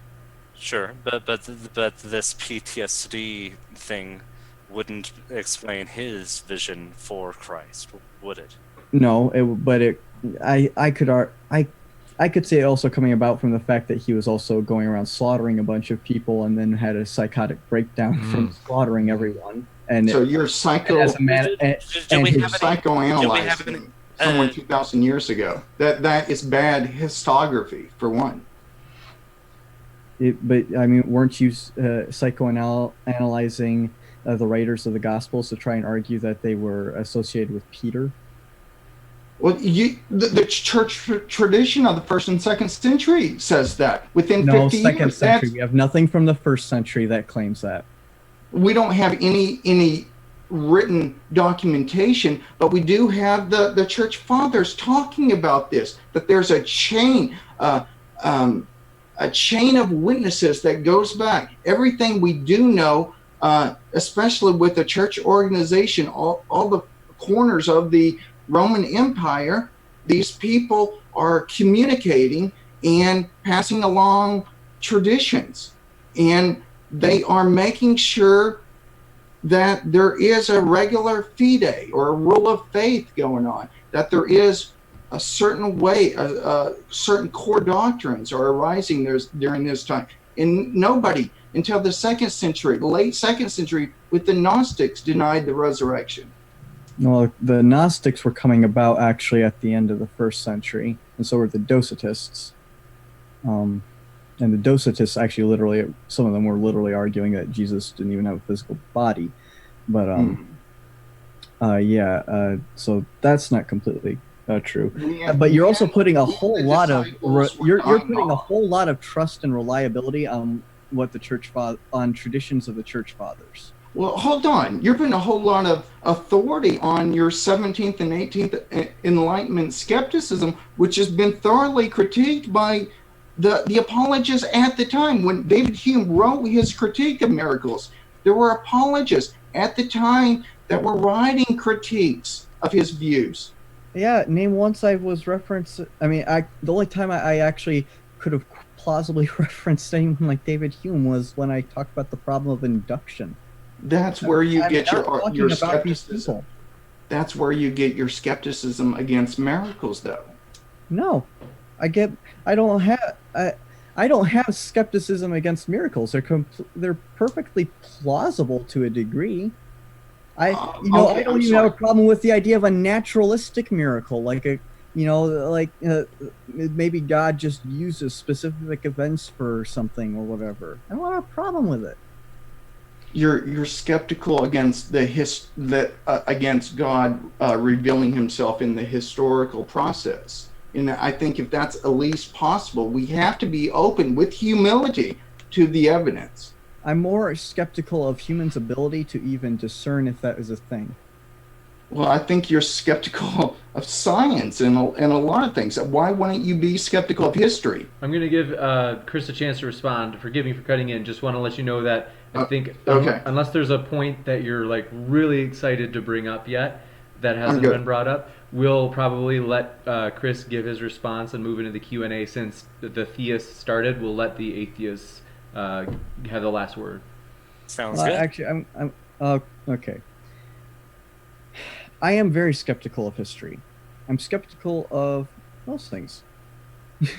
I am skeptical that Tacitus wrote the works of Tacitus. I'm skeptical that Plato wrote what we attribute to Plato. I'm skeptical that the traditions that the Church Fathers placed on anonymous books that later got their names are from whom they claimed they were from. I'm skeptical of all these things because I think good historians should be skeptical and should be challenging these things.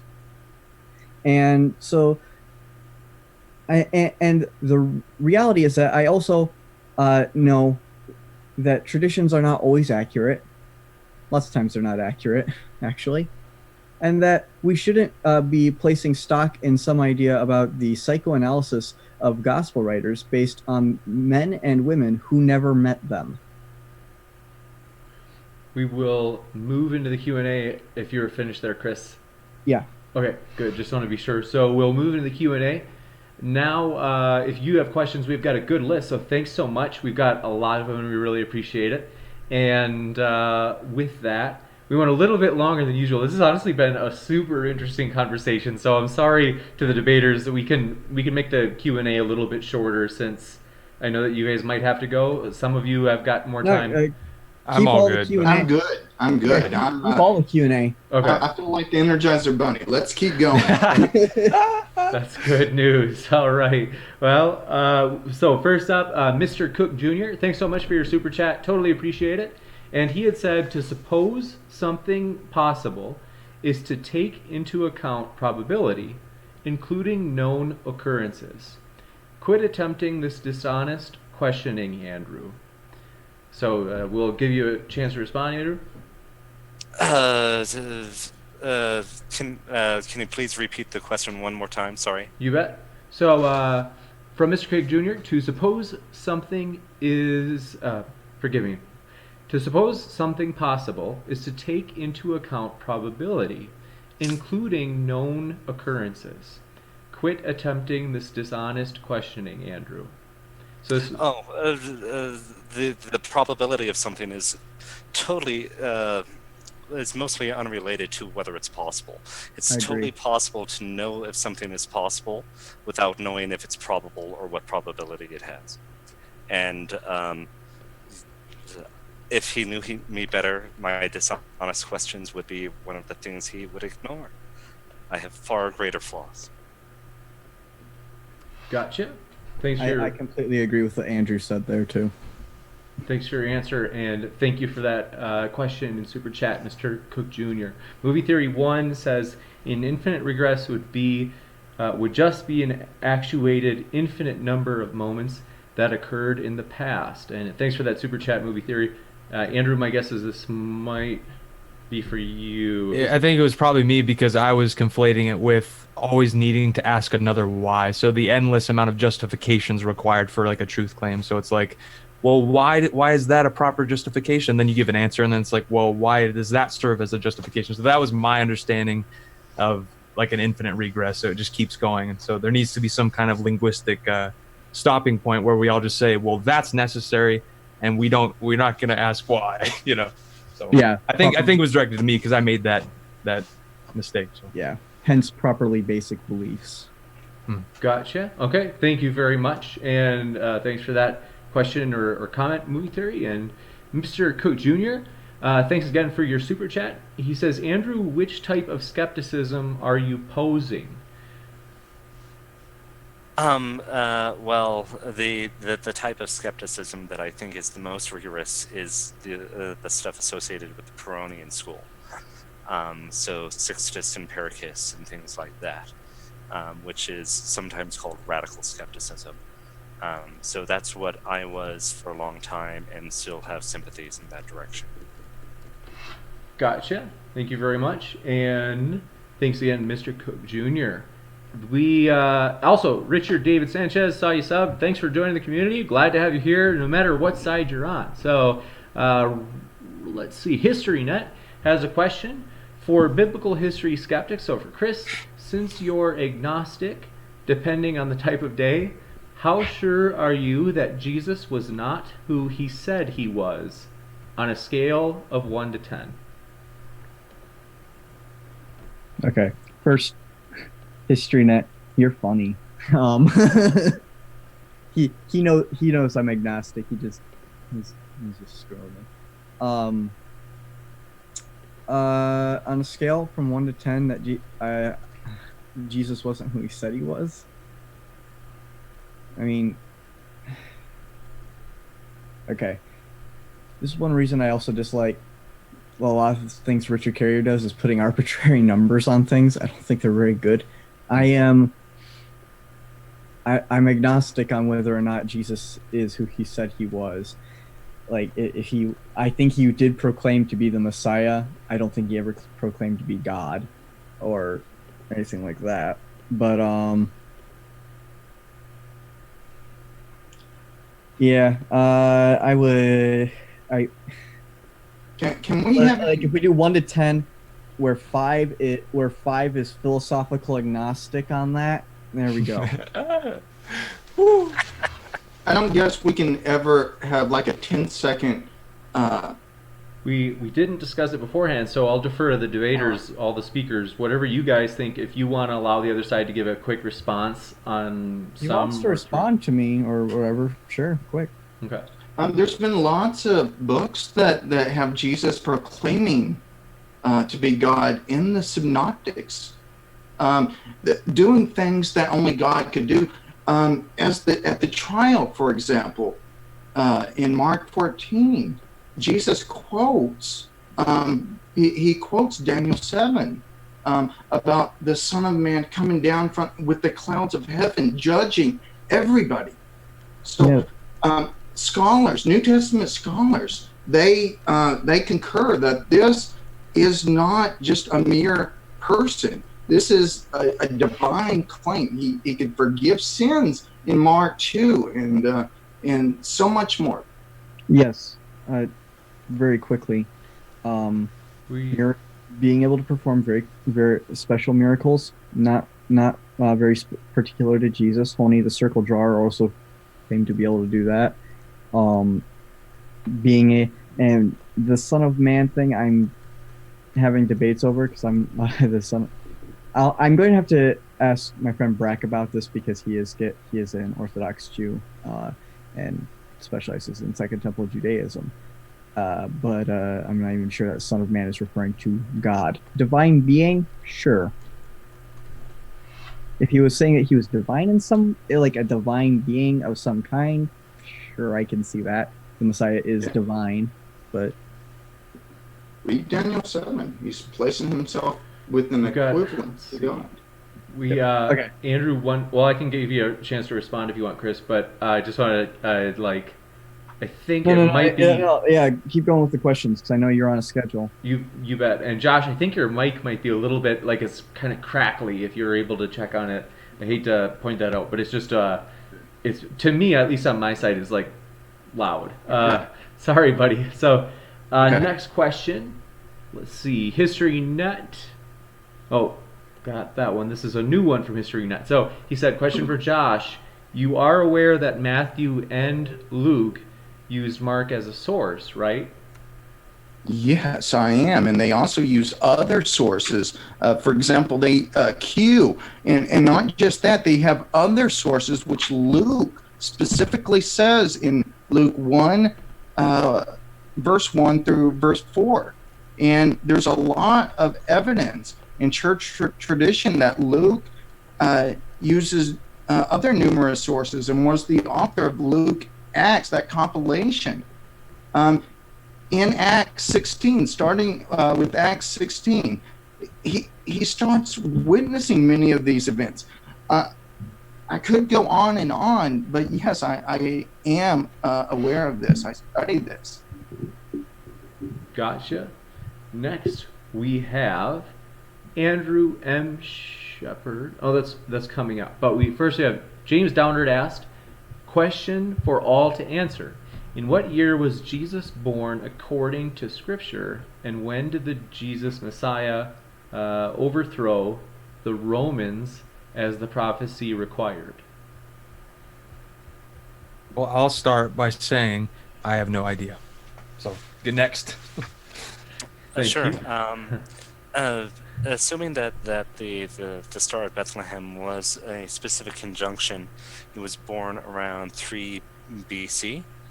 As far as overthrowing the Romans, I guess it depends on how you interpret that.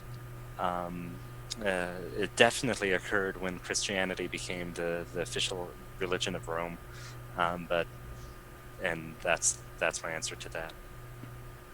Mine is going to be for the birth of Jesus. Depends on which gospel you read. If you're going to, it's anywhere between 4 BCE and forward to the ruling of Quirinius. As far as overthrowing the Romans, I'm going to say what Andrew said. Depends on what you mean by that. If you're talking about it in the war messiah sense, never. I'm going to say 4 or 5 BC, and I share the sentiments of Andrew and Chris. The Roman Empire, the point is Jesus, his exclusive claims were something that got the early Christians in trouble. It wasn't the Gnostics who were getting burned at the stake. It was because there was a new Lord. If you read N.T. Wright's works, he talks much about this. So Christianity overtook the Roman Empire, overtook all, emperors in that sense. You got it. And anybody else? Gotcha. Thank you very much. Next, we have now Andrew Shepard. So Andrew M. Shepard asks, a master apologist, asked this little lost lamb what the sect he claims to belong to. What sect he claims to belong to. So I think he's asking denomination. Is he asking me or Andrew? That's for you, Josh. Well, I want what denomination, I guess he's saying. Yeah. Okay. I'm gonna show so high of praise for my good friend Andrew here. As you all know, I was in a car accident when I was young and suffered from a lot of things, and still to this day, I was in a coma for a month, and I have a lot of anxiety. And there's all types of things, but I do think that God brought me out of that. I was brought back to life. They said it was a miracle. Andrew has helped me see things, and I'm really drawn to Anglicanism, High Church Anglicanism. Well, we're glad you made it, Josh. Thank you. Yeah. Yeah, definitely. That's something actually you and I share. The near fatal car accident almost killed us. Yeah.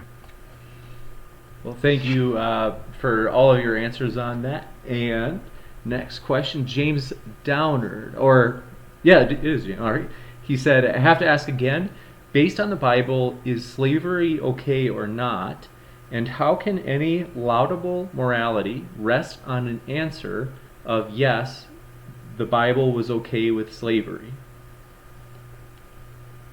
Okay, who is that for? Yeah, yeah. All to answer, so for everybody. I'm no expert in it.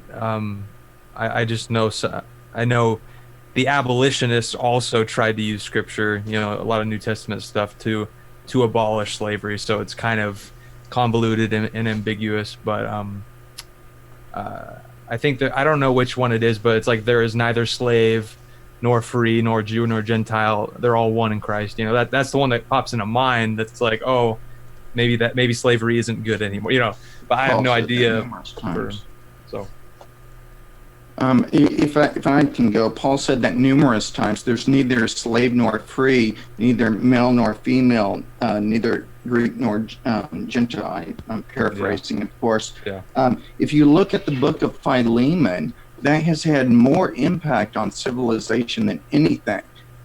What motivates a person is not just, reason or logic. It's a movement. It's trusting in a person, not having every answer, but trusting in a person. That's what moves people. That's what moved me to do more than what the doctors said for me to do. That's what led me to get up every morning and to study and to learn how to walk again, to learn so many things all over again.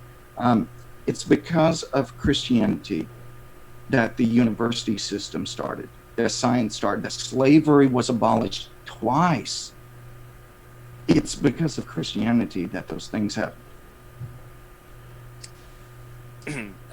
Chris, do you want to go? You can go. Sure.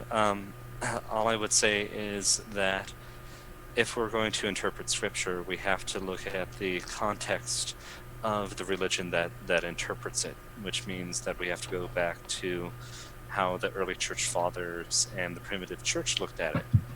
And the primitive church said that usury was as grave a sin as murder. And the type of slavery that would happen would come from usurious debt, basically. And just riffing off of what Josh said, Christianity has eliminated slavery twice. The first in roughly the first 1,000 years, as everyone followed Paul's advice to take your freedom if you could get it, and then the second time in the modern abolition movements. Talking about William Wilberforce of England. That's right. Very good yeah. Anglican. And so I guess I would say that the true test of a moral system is whether or not the people who strive to instantiate it do laudable things. Go Anglicans. Exactly. It's funny because Anglicans are the people are Christians I actually most side with. I'm a C.S. Lewis lover, so. Oh man, yeah. I have every published work of C.S. Lewis. I just love him. And I saw. Real quick, when it comes to, I want to address the slavery question real quick. When it comes to slavery, yes, it was acceptable in the Hebrew Bible. There are laws prescripting its use and how to use it, etc., etc., etc. It's not actively condemned in the New Testament, but Paul, someone claiming, if you go with what a lot of text scholars are saying right now, someone claiming to be Paul in Ephesians is saying is get your freedom when you can. It's not saying no slavery, but it's saying, if you can get free, get free. N.T. Wright actually thinks Paul wrote Ephesians.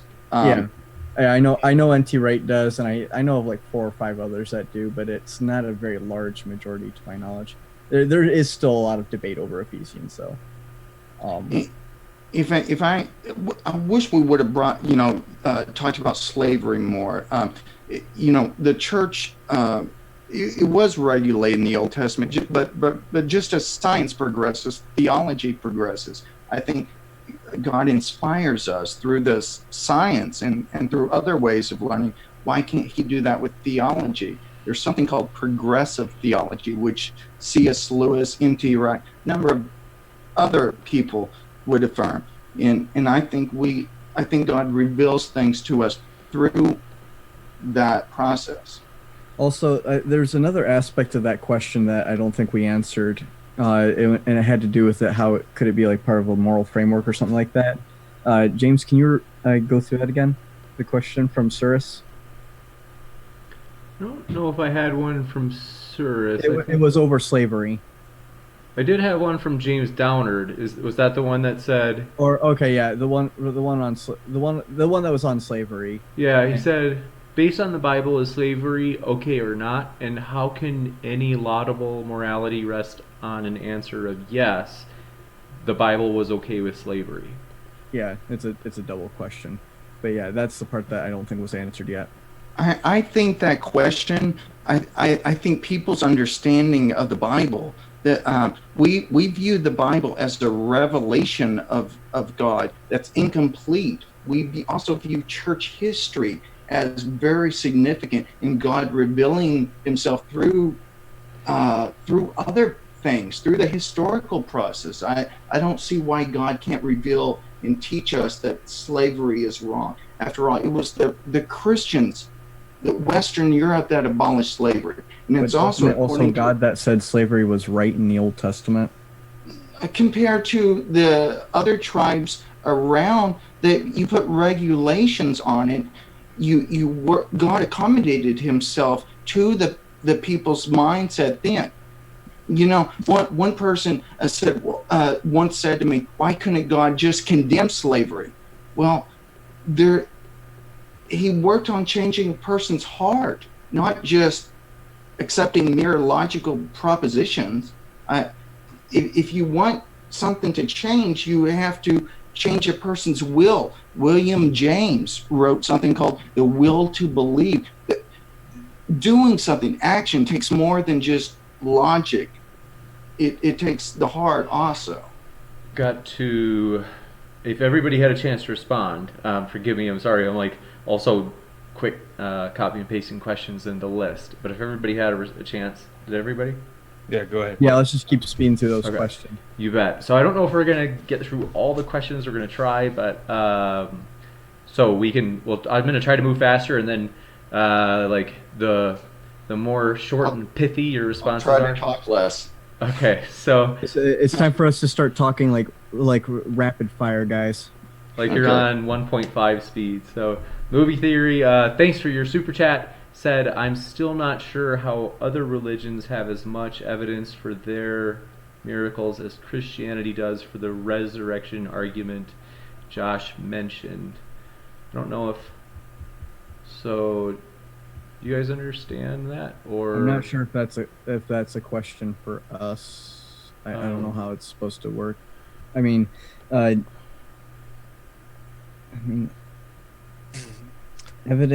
evidence for miracles. I mean, the whole point of a miracle is that it's not common and not really, you have to remember, depending on how you define miracle, anyways. You have to remember this: miracles are, by their very nature, historical in nature. They're not repeatable lab experiments. So, by the very nature of history, they're going to be singular independent events, and we can't treat them like they need to be repeated in a laboratory. Right. I'm just not sure but because we also can't repeat them in a laboratory, it's also then hard to say that they even happened. Mm-hmm. That's one of the problems with history, is that history is not a science in that way. Yep. Well, it's not a science, but it's something we can learn from. The only people who say we can't learn from it it's that unmitigated skepticism, that Enlightenment skepticism. I didn't say we can't learn from it. I didn't say that. All right, guys, let's jump to the next question. I think. Yep. You bet. So next one is Tom asks, question to Andrew in regards to not wanting to play this game anymore. Why do you stop playing the game at God and don't ask where does God come from and why does he exist? Basically, I try to answer this a little bit to GF or Ryan earlier, but the reason is, once we reach God, we learn some things about him, like that he is the necessary being, or the ground of being, or an analogy, being itself. Mm-hmm. And so asking why God is, or what caused God, is a nonsense statement, at least in my understanding of it. Yeah, and then from that, I have that book. It's by Tillich, right? Yeah, that's right. Yeah. But I guess in my, I think that it's just a difference in language there. Like, so for the skeptic or for the naturalist, nature is all there is. Like, it's the ground of being. It's what we're a part of. It's what we're generated from. And so I think it's just kind of a difference. And I don't know. That's kind of my. Yeah, and just real quickly, we'd have to discuss whether we're conflating multiple concepts. Both the theist and the naturalist might be grouping things together in different ways with that. Yeah. And remember, nature began to exist. And that's where I just don't know. Going back to the whole like existing, non-existing, I don't know, but I'm agnostic on it. Yeah. There you go. All right, next question probably. Yep. We have another one. This one comes from Iron Charioteer. Says, ask Joshua if he thinks Jesus was just a euphemization of Josiah, the first established leader of Judah killed by the Egyptians before the Romans. I'm going to say I don't have much information on that.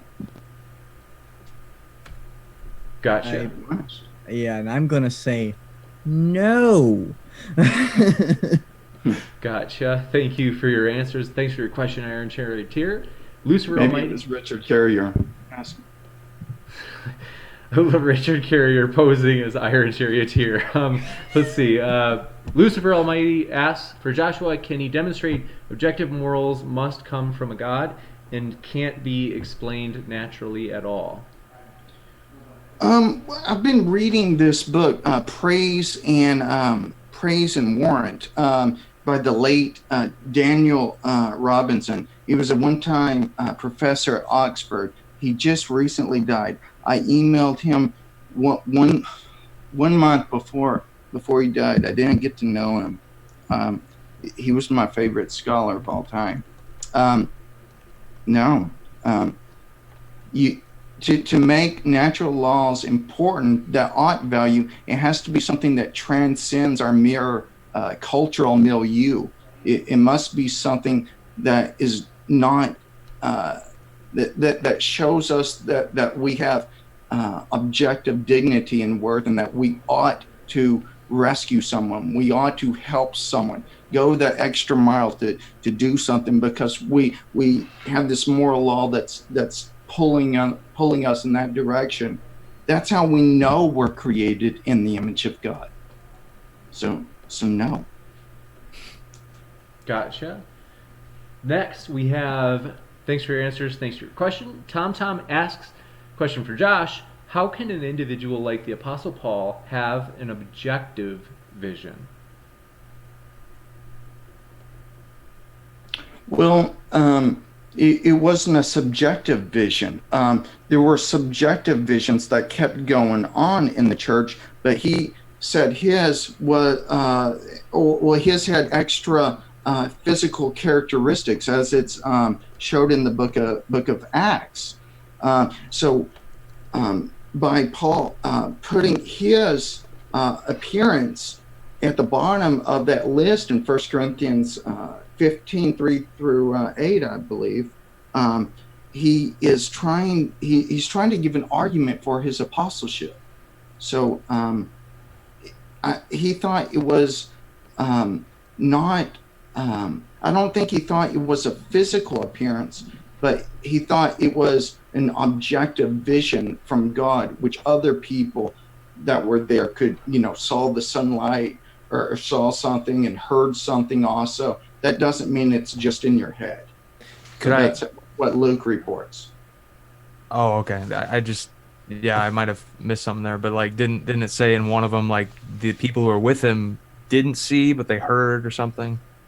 Yeah, that's what I'm talking. There's okay. Sorry, I might have missed it. Yeah, sorry. There's 3 different accounts in the book of Acts, and they all show extra mental activity, so that it just wasn't in their head. Extra confirmation. Yeah. Okay. Gotcha. Thanks so much. Next, Pine Creek asks, question for the theists: do you see Jesus in the Old Testament? If so, what is more likely, that Jesus was written into the New Testament texts, or that a deity prophesied these things to happen? Well, that's that old skepticism. What is more likely? Of course, the natural. There's more natural occurrences, right, than supernatural occurrences. Well, but look at it this way: there's more natural occurrences than there's more occurrences of agents, and we know agents do things. Am I supposed to say, if someone says to me, what's more likely, that you caused your own arm to raise or that it happened naturally? Well, it's a kind of a stupid question. Excuse me, I shouldn't say that about Pine Creek. I was trying to rephrase that. But I think they actually witnessed these things, and then after that, they went back to the Old Testament. Pine Creek, I apologize. I wasn't trying to call you or your question stupid. I am sorry. Thank you, Pine Creek, for your question, and Josh for your answer. And next we have Cirrus. I'm kind of alternating these, so some of them I moved up. I'll still try to get to all of them before we close the Q&A. I just moved some of them up because in case somebody has to leave early, that way they can hear their question read. So Cirrus asks, this for all: why would you limit the power of an omnipotent God, and at what point does he regress to a man? Interesting. Andrew? At what point would you limit the power of an omnipotent God, and at what point does he regress to a man? I don't think the first one is sensible per se, because if God is the ground of being, to have God's power limited would mean to engage in. I'm not sure what that would mean, but basically, as long as God is both good and omnipotent, there is no necessary limit. Is the quick answer to that. The second one is basically it's the man when the powers are limited in any way, I would say, but I haven't really thought about that very much, so that's just off the cuff. Gotcha. I'll just give a naturalistic interpretation of that whole idea. Going back to the ground of being nature for secularists or for naturalists. Nature, in relationship to every being, like every human being, is all powerful. Like it has, it is the sum of all power, right? And so I think the whole idea of Jesus being God or participating in, that's kind of how I am interpreting it. It's like each of us is an expression of that all power, and we are an expression of it, and we interact with that, and so it's this strange claiming of divinity for humanity, something like that. But okay, so on the idea of limiting an omniscient being, what was it like? How or when? Like when? Okay, so in limiting an omnipotent being, when does it eventually become human? I think there were two parts. One was Yeah. when Can should you you? reread the question for me, James? Yeah. So it's for all, why would you limit the power of an omnipotent God, and at what point does he regress to a man? Why? Well, it depends on how you define omnipotent, but say defining omnipotent like classically as able to do all things or all powerful or whatever. One reason to automatically decide to limit his power would be because of the paradoxical ramifications that could arise. So you would then, try and limit him to saying that he is able to do all things that are logical, as your definition of omnipotence. But even then, there could be, I could see other reasons why you might want to continue limiting him, and continue limiting their ability because of problems like other problems arising out of the omnipotence in regards to possibly like benevolence or malevolence and stuff like that. At what point does he become man? I'm not sure how I can answer that. Can I want to say, I think it talks about Jesus emptying himself. Which gospel is that? Do you remember, Andrew or Chris? Or I think it's John, maybe. no, it's not John. It's one of Paul's letters. He emptied himself. Philippians. Okay, yeah. Well, yeah, he emptied himself. He limited himself and didn't use all his powers. Remember, on the cross, he could have called like legions of angels, I believe, also. But instead he said, Eloi, Eloi, lama sabachthani. Father, forgive them. Well, that's if you read the other one. Eloi, Eloi, lama sabachthani is my God, why have you forsaken me? That's okay. Okay. That's what he says in Mark. Yeah. I was wondering, that was a good question by Pine Creek. I'd certainly be open to a debate in the future with him. He's a great, the question before Pine Creek. I'd be interested in a respectful debate. Very much respect him. Okay, thank you for your next question here, James. questions and answers. Sorry about that. So, Tom, if miracles are unrepeatable in the lab, this is for Josh. If miracles are unrepeatable in the lab, how do we discern them from mere claims and made-up stories? Let's say the Mormons' alleged claims of historical events. Yeah, there's good reason to think that Mormonism isn't true. There's been lots of books written on this. I don't specialize in it, but I do know that there is a literature that seriously questions these things. Now, when you go to the Gospels and you go to church tradition, they at least believed what they were saying.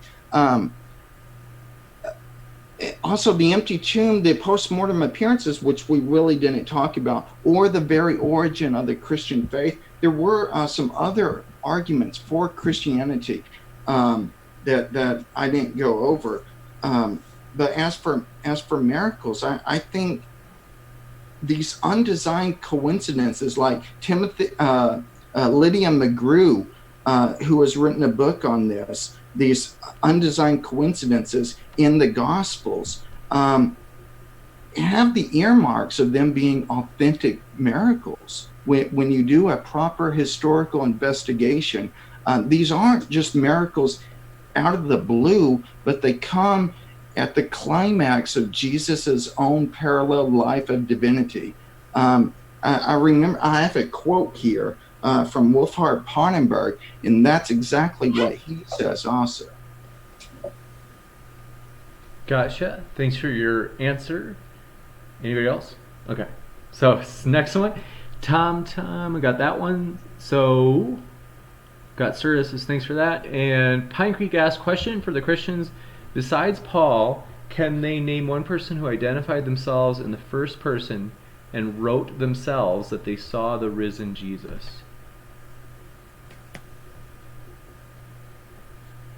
I believe that John does. Yeah, that's what I was about to say. There's been some recent scholarship that has used that has argued for marks of credibility and unique perspective in John's gospel, like the scent of perfume. I was just about to say, in John's gospel, John has a very unique first-person perspective. But John's not writing. He was asking that we're writing in the first person. The Gospel of John doesn't write in the first person; it's in the third. Which And one? I think some. No, at the end of Mark, I think that there is. It writes in the first person at the very close to the last verse, or maybe it's the last verse of Mark. Last verse of Mark. I'm not Mark. John. Okay. That there were other miracles, too many to count, that there would have to be more books that could be counted to record all of what Jesus did. And even if there wasn't, would that be really a good argument for denying the miraculous nature of Jesus's resurrection, or to have skepticism in the Gospels? I don't think so. If that was his argument, that would be unjustified skepticism. I think he might be saying, like, I don't know, like while there's the claim that there were a bunch of eyewitnesses, right, of a miracle or of the resurrected Christ, right? Do we have anybody literally writing down, "I saw him," or is it somebody saying that a bunch of people saw him? And does that make a difference? So in the first part of John, it says, "That which we have seen and heard, we declare to you, that you may also have fellowship with us." So it's in the very introduction of John is in the plural first person, with the implication, at least the way I was taught to read it, that was John and his group of people that he used as sources, giving sort of a preface to the gospel. Gotcha. And next one, Tyler Durden asked, question for the theists: how did they determine that the scripture was inspired by a truthful entity rather than a deceptive entity that only claimed to be truthful? This is easy. When it has the mark of truth on itself, and when it leads to only good things when you follow it. Those are the two markings of something that's true. Can I add something to that? Earlier, Andrew, we talked about pragmatism a little bit. Yeah. I think, including the correspondence view of truth and coherence and so forth. I don't think there's any real good reason to say a pragmatic view of truth, that it has been Christianity that has shaped Western Europe, that has changed the world, that discovered the Americas. There's no good reason to be a skeptic. There's good reason to be a Christian. I kind of got lost there, but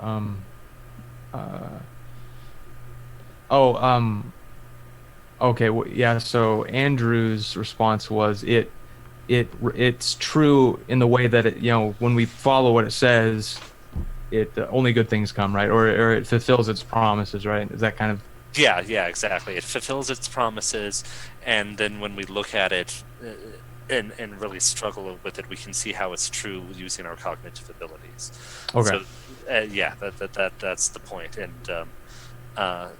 yeah, exactly.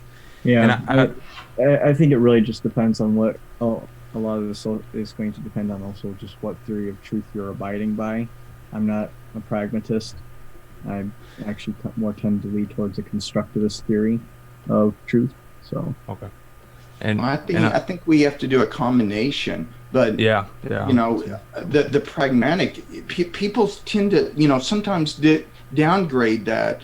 There's no good reason to downgrade that if there's a multiplicities of ways to know something, and they all point like signposts pointed towards God, or signs of credibility in the Gospels. Well, yeah, maybe we can't know it for truth, but common sense shows we should follow this path.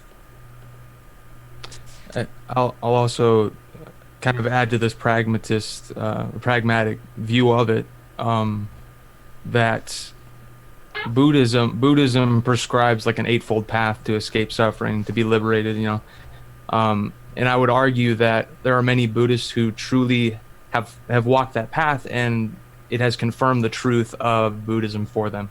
And so I still don't think it's really an indication that there's a truthful entity behind it all, but that the truths in both systems reflect reality. So, but then there's also the issue of like, if I did follow the Buddhist prescription, right, and do this certain thing, and then I got the result that I expected, I'm tempted to rationalize it as result of Buddhism only, when in reality it could have also been a result of something said within Christianity. So there's some kind of underlying reality behind them both.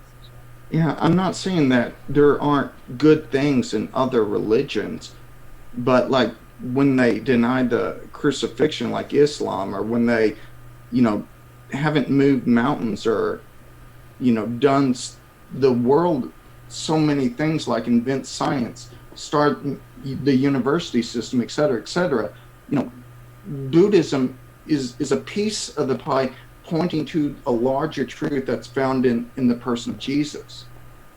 That's what I would say. Okay. Yeah, and I just think that that's your focal point to which you're referencing everything else. And I think for the Buddhist, it might be similar. They might be tempted to say, look at Christianity, look how it resembles Buddhism, look how Christ resembles the Buddha. And so it's just a different, kind of on a different side of the same river or something like that. So right. And just very quickly, we have to realize that the exclusivity claims of like Christianity are actually relatively unique in world religion. I concur. Like a Buddhist, in some sense, doesn't say that only Buddhism is the correct religion.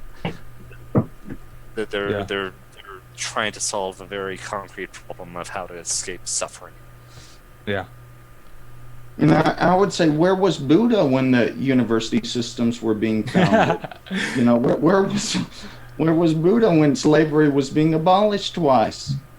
In some, I mean, I'm not an expert in Buddhism, but I know some views as like the Buddha is just kind of a nature, like an archetypal nature, that some Buddhists may even think Christ was an incarnation of that Buddha nature, kind of a match in consciousness or something like that, but in terms of like what Buddha represents, I still think it you're right.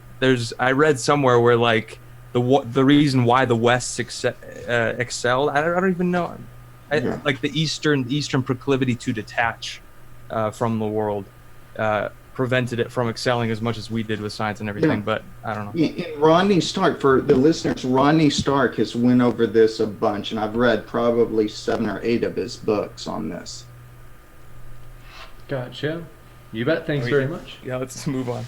So, Pine Creek asks, question for the Christians, is there any historical claim in the New Testament that they think probably didn't happen in the past, or do they just believe everything they read? Well, I think that everything did happen, but I don't necessarily believe that the narratives of the New Testament are designed to be historical documents in the same way that we understand history, and that that we can look at it for guidance, but there are obvious things like in Mark where the way that he puts things in order is for specific themes. So, and I also think that a lot more happened in the New Testament, in that there were like summaries or examples of one occurrences. That's a very long answer to a simple question. They're biographies, much like Thucydides or other authors. Michael Licona has actually done a lot of work in this regard, comparing the Gospels to other biographies and histories at that roughly that time. His book's really good on that. For Christians, I don't think I have to defend biblical inerrancy or have an answer to everything. I can trust, but based on the resurrection and church history and the overall argument for Christianity, that the Bible is a reliable guide for my life, and which has transformed culture. So I don't think there's really any good reason to really carry such skepticism, especially once we know that it came in that Enlightenment, which was, a lot of the skepticism was unjustified. Some is, but a lot of it, isn't. Gotcha. Next, Cirrus asks, if a miracle is by its very nature non-repeatable, then why should we lend any credibility to it? Any claim can be made a miracle then by the nature of it being non-repeatable. I'll answer this one real quick. A miracle is not just non-repeatable, but it has to be a sign or wonder. So that means that it has to be something that points to God and is something that's good, right? So the feeding of the thousands is a miracle, or the rising of the dead is a miracle, or healings are miracles, and they point both to God and God's goodness. So it's not just that it's not repeatable, like history is not repeatable. Breakfast isn't repeatable. The marriage ceremony isn't repeatable, or changing life events aren't repeatable. That doesn't mean that they don't have real impact or can't be trusted. You got it. Can I And piggyback on that? If it's related to this question, otherwise I'll jump to the next one.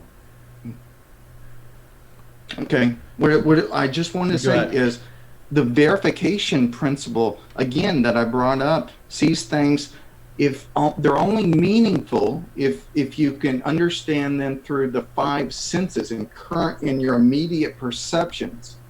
History is not like that. That verification principle would get rid of art and music and the humanities and so much from world history that I teach. It's not a serious viewpoint. History is a different thing than the repeatable, than the sciences. But that's no reason to ignore it. I agree. Gotcha. And Pine Creek asks a question. Thanks for that one, Cirrus, by the way, and thank you for your answers. So Pine Creek asks, question for the Christians: do you believe Jesus killed directly or commanded the killing of babies, toddlers, and the unborn? And in parentheses he puts, if not Trinitarian, then so if you're not a Trinitarian Christian, if you're Unitarian, then use Yahweh. I don't believe Jesus is a killer, and I don't think anybody does. Well, and this is probably, about the war declarations and Alamachites and the Old Testament, and I'll take a little bit of a different approach and say that God, being all-knowing, can engage in actions that we can't discern. Basically only God can be a consequentialist, right? Because he has perfect knowledge and perfect power. And so God, in principle, can take action that doesn't make sense to us or appears to be counterproductive. I'm glad you didn't go the divine command theory route. No. I despise that sort of divine command theory. So Thank goodness there's someone else that does. Yeah. And I like that he's the only one who could be a consequentialist. I like that idea. Gotcha.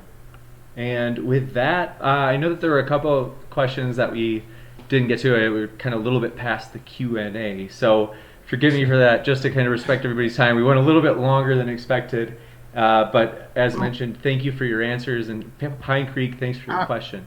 I was wondering if I could say something. Sure. I would respectfully, and I respect this whole community, and you know, I'm glad y'all kind of understand my head injury and everything. I respect y'all. I think we can grow, you know, we can grow together. And I do a lot of things, you know, just for laughs, you know, and it's hard to interpret things on Twitter. But Pine Creek, I would love to challenge you to a debate on modern debate. Yeah. Catch up with him on Twitter. Your mic's really cutting out a lot. We thank you for your comment or your answers from the speakers and for your questions, everybody. And forgive me if I mispronounced this. Skavar, just saw you subscribe. Thanks for being a part of the community. We're glad to have you here. And yeah, if this is your first time here, feel free to hit that subscribe button. Our goal is to ideally basically put on nonpartisan debates. We want it to be as fair as possible, whether you're Christian, atheist, or all the strange creatures in between. We're glad to have you here. We're looking for diversity of thought. And so we are glad to have you here asking these questions, or even just sitting back and watching and listening. If you enjoy it as much as I do, then my guess is you'll be back, and we'll be glad to have you. So thank you. I can't say thanks enough to the debaters. We are just indebted to them because they're the ones willing to get in the hot seat, answering tough questions just right like that on the fly. And in addition, bringing their, kind of our hope is kind of like the vicarious learning thing we've mentioned before, is they read all this stuff and they're bringing kind of their best stuff of all the hours they've read. They're kind of distilling it into their best arguments. And so my hope is that it's a benefit to people that way too. Because for me, I honestly, every night I've learned something, at least one thing or a number of things. So with that, debaters, if you want to say any last parting words, we're just glad you guys came. Thanks so much. Sure. I've been really impressed with everyone's acumen, intelligence, and politeness. So you guys that I met today, Ryan and Chris, I really appreciate our time together, and hopefully I didn't roughhouse you guys too much. So, Well, I want to say thank you to everyone. Thank you to Ryan for grabbing me and snaking me along. Yeah, thank you. I'll get you back for that later. Okay. Thank y'all for also, I think y'all are great guys, and I bet we do have a lot of stuff in common. And I'm just glad to be a part of this community. I love doing debates, and I hope I do more with Andrew, but I also hope I do more solo, and I'm willing to accept all challenges. So you're saying that later. Well, excited to have you guys here. So, real quick, I also want to say to Josh, I just wanted to apologize for ragging on you on Twitter so hard. No, it's cool, man. We're good, man. Rad. Well, it's been a joy as always. So with that, hope you guys have a great night and keep sifting out the reasonable from the unreasonable. And one last thing, sorry, the speakers, links are in the description. So feel free to check them out. If you didn't hear that earlier, if you just jumped into the chat live, or you're watching it later and you maybe skipped around and you're hearing this now, everybody's links are in the description, so you can either reach out to them or maybe get to hear more of their ideas through Twitter, YouTube, or wherever else. So with that, thank you very much and have a great night.